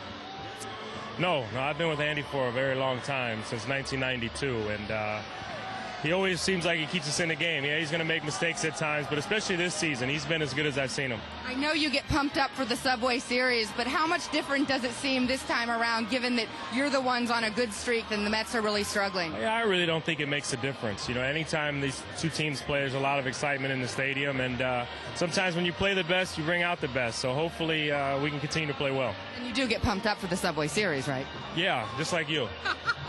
Michael? He always has that parting shot for Kim. You know, he goes behind her, doesn't even say goodbye. It's vintage Jeter. And you can see the two of them have a pretty good rapport. So Derek Jeter, the captain of the Yankees, who have won 9 in a row. When we come back, we give you the awards and the postgame after that.